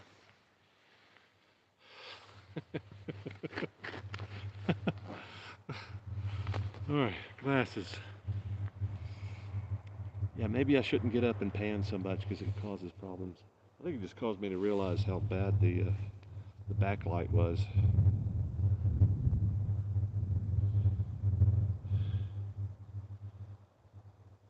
Oh, 5x5. Thanks, Philip. Same person since day one. That's what I like about you. Yeah, I don't change much. Work for the government. Best job I've ever had. You know, if I would have known that government work was as good as I have found out recently, um, it's kind of shocking that I didn't know. I always thought government work as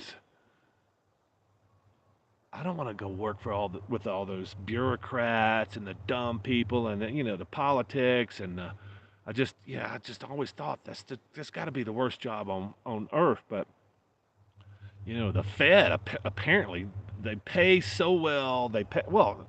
I think so many county and city governments is shocking. State even that the retirement is incredible. The benefits are incredible. The pay may not be as good as the private sector, but how many people get to retire from the private sector nowadays? That's the thing that's really shocked me. The thing that has changed so much when I started getting a good union job, that was the thing. That was the highlight because those guys were paid pretty well. They got pretty good benefits, and you got to retire for the company. And then, like a decade after I started working as an adult, all that stuff started going away. All these companies, well, you thought you were going to get a good retirement. You thought this, you thought that, and then there's just so much change and so much flux. And the thing that never changed was the government jobs, apparently. They didn't have layoffs. They didn't have, they didn't have mergers. They didn't have takeovers. They didn't, up until the last few years, governments didn't file for bankruptcy. That was not a thing. So yeah, I'd probably, if I had to go back and do it again, I'd probably find some good state job that I could be retired by now. I could have retired probably at 40 something, and then just been doing my own thing, which is why I don't understand, Todd. I don't know. You may not be close to retirement age, but yeah, that's what I would take. I know several people that retired from the state or the city or the county and went back to work for another agency in the state or the city or the county. So they call it double dipping, but it's like, okay, well, if you can do it, if you, if you can get that check from the same source twice every month, why not? Anyway, yeah. I've made a bunch of financial mistakes, um, career mistakes. I've made all kinds of mistakes, but I'm not gonna. lose too much sleep over it. Mm.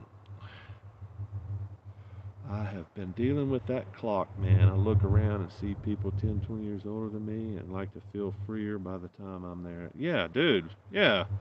Well, um, I mean, there's ways to do it, even if you don't have the money. It's a whole lot easier if you got a big pot of money. That's kind of how I got my start. I had a big pot of money when I sold my house. Not a big pot, but the mistake that I made is I could have I could have been smarter about how I spent that money. But I was partying like a rock star. I figured I probably had 5 years left to live because my dad died early. My brother just had a heart attack when he's my age now. So when I made that big life change, I'm like, man, I'm running out of time. I need to go party like a rock star, and I did. I spent almost all my money, and then it's kind of hard to get that big pot of money back, especially if you don't want to go back working 40, 60, 80 hours a week. I don't want to ever do that again. 20 hours a week? That sounds pretty good. 40 hours a week? Sounds good for a few months. Like that may be the thing that I do. I figure out, okay, I got to work winters. Um, you know, shit, I could go back to Hawaii and make a buttload of money doing the tour. I did a freaking, I don't know. If you guys didn't watch my Hawaii channel, um, I don't even know if I talked about the tour guide thing on there, but I did. I was a volcano tour guide, and I drove people around in a van and took them on tours. Made a fucking buttload of money. That's probably the best, most fun job I've ever had. They paid me very well to hike and get huge tips from people coming to visit the island. So yeah, that's, I'm really interested in the tour thing. The tourism. I've always been interested in tourism because I know nothing about it. But since I've worked in that industry, I'm very interested in it. Very interested. And there's got to be, that may be the thing I do this winter is find those jobs. And it may just be skiing stuff, but still, ugh, yeah, I don't know. Skiing, I don't know what else do you do in the winter, tourist wise. And it's all the ski resorts. You gotta live in the ski resort areas or close to them. Ugh, I don't know. Maybe it's the summer tourism that I need to find out how to get those gigs. Because I really enjoyed working with tourists. I love the money, and yeah, I would like to check into that deeper. I was really good at my job too, so I enjoyed it. I was really good at it because I really enjoyed it. All right, let me fix my phone here. I'm 70 hours a week and hope to get out of the rat race earlier in life. Yeah, my brother works for Jefferson County. He's got it made.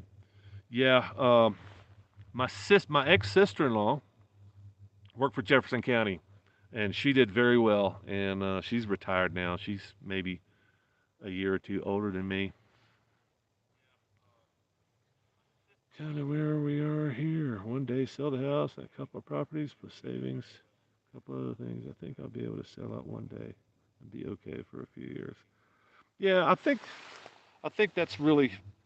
I think everybody should start thinking like that, and that may be the biggest mistake that people make. I don't say sell all your stuff. I say sell the stuff that you're not actively using, and use that to finance your adventures and living your life instead of I gotta stay here and pay for all this stuff that I don't really need. And I think that's the biggest mistake that most people make as they grow, as their family grows, as their income grows, they just start going bigger and bigger and bigger and collecting more stuff. And that stuff is the stuff that keeps you from having the life that you deserve. The stuff. You got that big house that you're still financing, and all the stuff that's in the basement that you're financing, and all the toys out back that you're financing, and you got to keep financing them. You got to keep working, or you're going to lose all your stuff. And then, really, if you think about it, your stuff really doesn't mean that much. And how much use do you get out of it? Just some things to think about.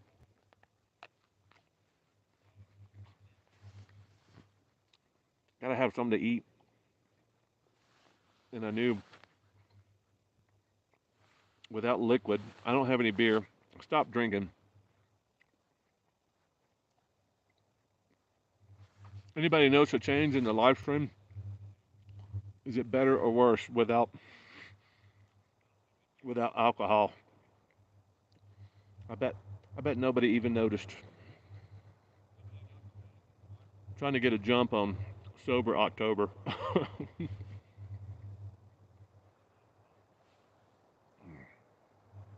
Yeah, it's been over. It's been 2 hours since over 2 hours, 2.5 hours since I had anything fluid, Kool-Aid.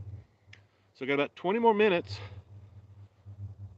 before the end of the live stream, and I'm going to try a new experiment. I'm going to have to drop out before to make sure that I have connected the live stream with the end of this. It's called a redirect. It's one of the new features in YouTube, and I like it. Kind of like that. I don't know if y'all, the folks that came in early, saw my trailer. It's this long cloud thing that's passing over the mountains. I just uploaded it just before the live stream. But they got a lot of interesting new features with YouTube. They're they keep developing interesting and new stuff, and I appreciate that. I just wish they would do more.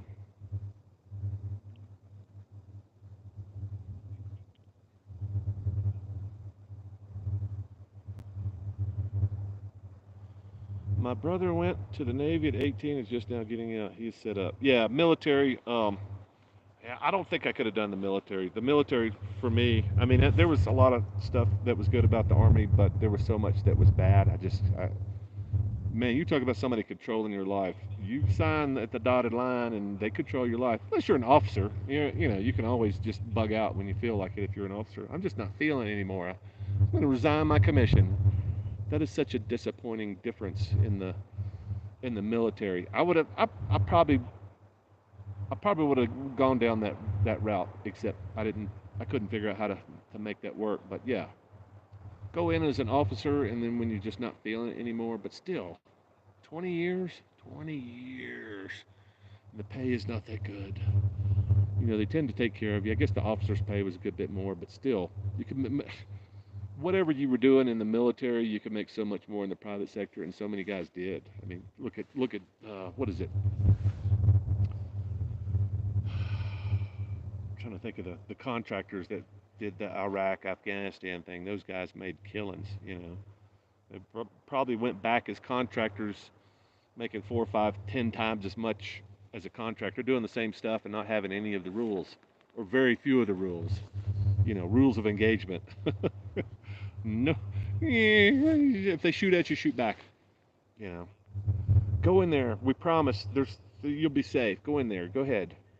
And you can't shoot at those guys if they shoot at you. You got to make sure that they're wearing an armband or fucking. No, I don't think I could have. I don't think I could have done 2 more years in the army, much less making 20.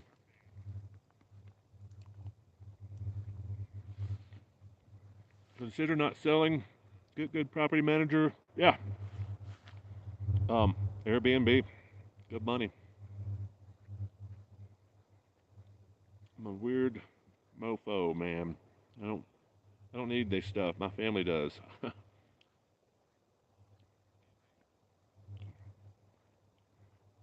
rented a rental created a lot of tax deductions. I'm going to attempt sober October once again. Good luck. Yeah, dude, you're gonna have more trouble than me, Scooter Mullet. I think I've done uh, I've done a month off of alcohol before. The first week was a little bit difficult, but the rest of the month wasn't that bad. And losing weight, and you know, I need to get off of carbs. That's probably my bigger motivation. I'm sure it would not harm my liver to stop drinking. I don't know. Um, sure saved me a lot of money. Yeah, I'm probably going to coast in almost on empty tank financially and get back to Alabama.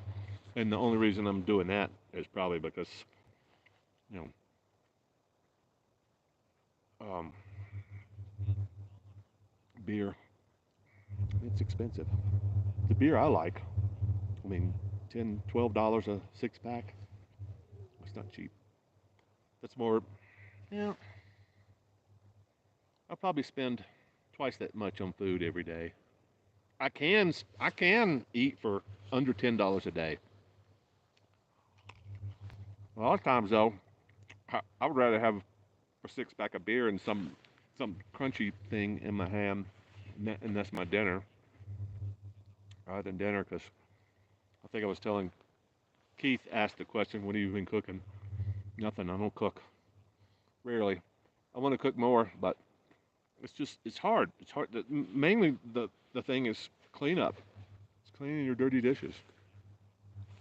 And everybody's got a shortcut to cleaning your dirty dishes, but they don't fit my life. I don't like being sick from eating off of dirty containers. So, and it's much easier and almost as cheap to go into town and grab some food, hot food if you want it.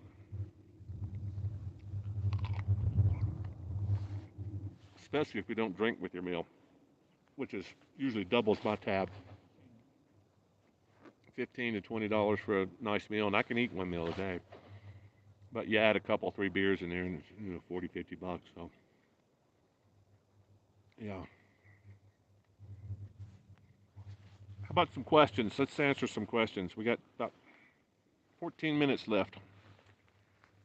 See if I can answer some questions. That's kind of why I put Q&A on here. Oh, cash for a house. Yeah, that's great. I've only paid cash for one house and did almost broke even on the damn thing. Put tons of labor in it. I really, I should have, should have bought another house. Go back on keto. Yep, I need to go back on keto. Totally for my brain, for my body. Yep. Rentals suck. Most people have no respect for stuff. Well, you gotta find the right house, man. Gotta find the right house and rent to the right people. I've I've talked to so many landlords. Most of them have been neighbors. But it's like, man, you got a dirt bag in your house, abusing you, not paying your rent. Did you run a credit check? None of them. None of the people that got problem renters in their house ran a credit check. Because it costs money to run a credit check. You got to run a credit check. Well, just you know, your top five people run credit checks on them. Yep. Everything else checks out. Yep. Tell me about your last rental. Tell me about this.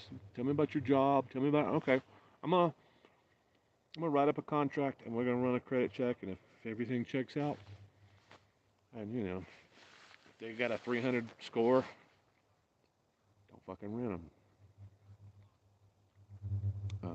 Yeah. Why are we talking about rentals? I think we're talking about ways to make money, ways to get out of the rat race. Yeah, some kind of a decent credit score, man. Yeah. I have a question. Have you robbed? I have not robbed any. I have not eaten any food at any place except a restaurant before I pay for it. That must be a no-no. I think that's probably the only time I've ever done that at a. Yeah, that's the only time. I knew we were going to be there a while. Something clicked in my mind. It's like, yeah, damn, there's five people in line, and I just warmed up my damn thing. I'm going to go ahead and eat it. I poured my drink. I mean, I've done that many times. You go pour a drink, you you suck a little bit off of it. You suck some of the foam off it. You fill it up. You go, yeah. I've done plenty of that. I've done plenty of that. But I don't eat in gas stations. This trip is an exception. I've eaten at a bunch of gas stations because I've discovered that Mavericks and what's the other one? Uh, Casey's. Holy crap, their food is so good. Casey's is what I'm trying to remember. That's Iowa. It's Iowa, South Dakota, and somewhere else.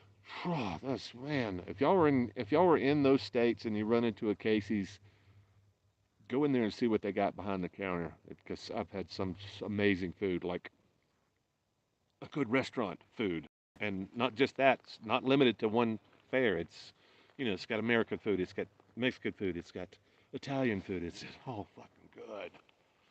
Anyway, yeah, I have not robbed any more gas stations. Yeah, Casey's. Oh man, Casey's. All right, I'm glad somebody else knows about Casey's. Casey's is amazing. I I'm gonna have to do a video about Casey's. I think I made a blurb in one of my videos about how good it was, but I've got some video that I shot. I don't think I posted. Yeah, Casey's. Casey's rocks. I don't think I've had their breakfast pizza, but I've had their pizza, and that's the first time. I'm trying to think where I was. Where was I? I think it was Iowa. I was coming across Iowa,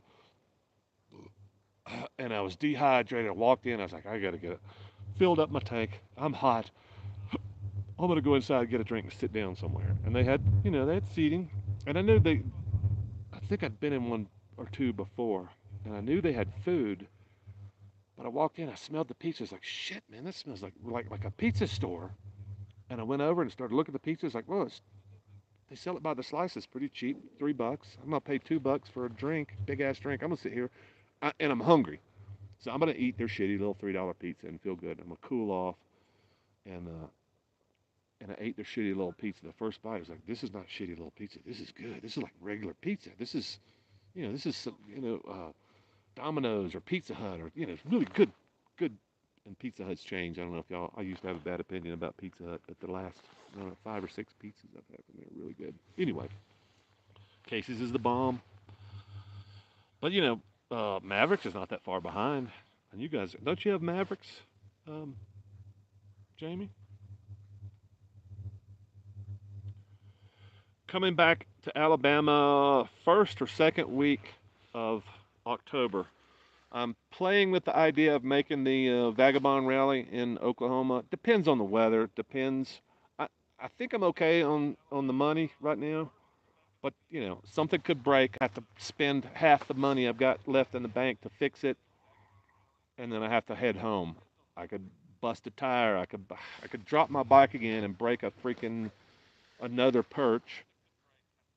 I broke my front brake perch the second time I dropped my bike. Well, it's actually the third time, but dropped it. Let's see. No, that I dropped it. Then it fell over. Then drop it. It fell over. It was on the center stand. I was loading it up. Just oiled the chain. Fell over. You'll see all that stuff that's coming up in. That was Oregon. Oh, nightmare. Nightmare situations. Yeah, the worst possible situations. I've had a few of them. My cable is still holding. Repair number 9 or 10. I'm not sure what I got to go back and count them. I don't remember how many. The last one I broke was in Eureka, Nevada. Going through town, clutch, clutch, clutch, snap. Fuck. Okay, it's hot as hell in Eureka, Nevada. It's an old mining town. Anyway, I was like, oh, there's shade. I need shade more than anything, and I need something close by a drink. I just passed a little shop, and I'm thinking I could stop there, and I came back. I did this loop, punched it down into first, and did this loop in the middle of the highway. Came back, start dropping down into town. I was like, okay, the shop's just up the street. It's walking distance, but the shade is next to this general store. So I did a quick little loop. I don't know how I kept from stalling it, but spun it in there. Went in, got me a drink, asked them if I could use their chair out on the patio. Used their chair. 15 minutes later, I'm packing shit back up. Anyway, all that stuff's coming up. I gotta go jump in and make sure that a ton of Mavericks. Yeah, yeah, it's no comparison, but it's not bad. I think I had one of their burritos. Raleigh, Oklahoma. I think it's on the 6th, Philip. Go check out Facebook. Motorcycle Vagabond plus Campers, I think is what she changed the name to. We have Two Brothers Pizza and gas stations. It ain't too bad when it's fresh. Yeah, pizza. Anybody can make pizza. An 8-year-old kid can make a pizza. All right, I'm gonna jump out and make sure that the Premiere is connected. If I don't connect, I'm gonna drop the link here. Contents. I can't drop the link here. Chat. Okay. Yep, it's not gonna let me drop a link. So I'm gonna drop out, and then hopefully I'll be back in a second. Make sure that the premiere that's coming up in 5 minutes is gonna it's gonna forward everybody over there. So stay tuned. I'll be back in a second, hopefully.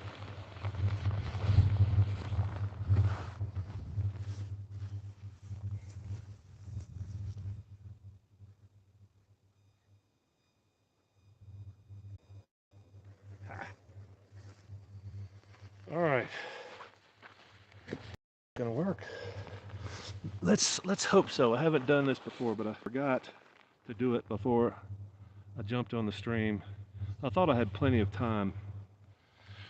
Raleigh, Oklahoma. Philip, Motorcycle Vagabond plus Campers, I think, is this Facebook group. So, I think in 3 minutes, we're gonna be redirected to the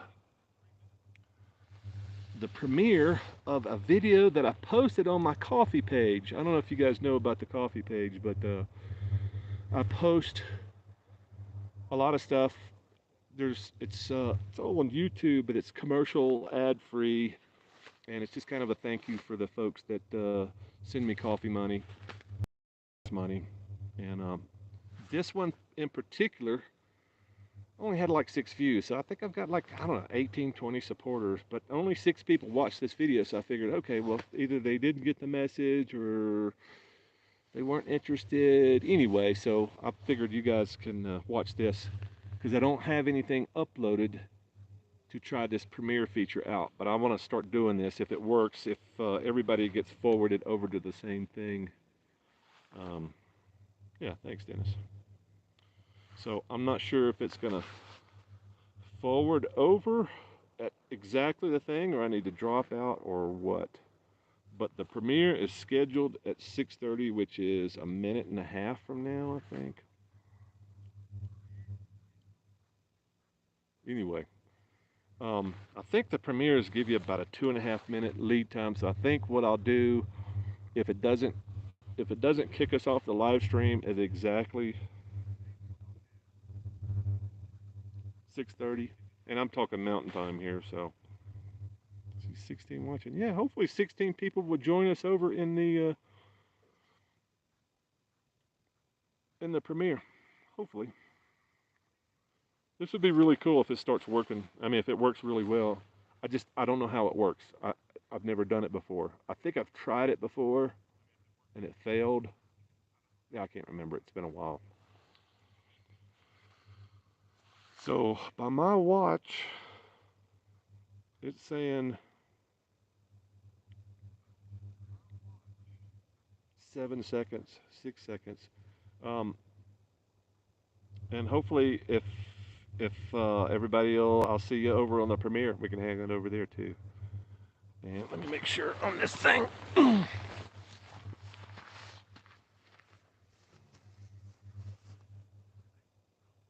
No, it looks like we got a few more seconds here. Seeing 6:30. See you in the premiere, fellas.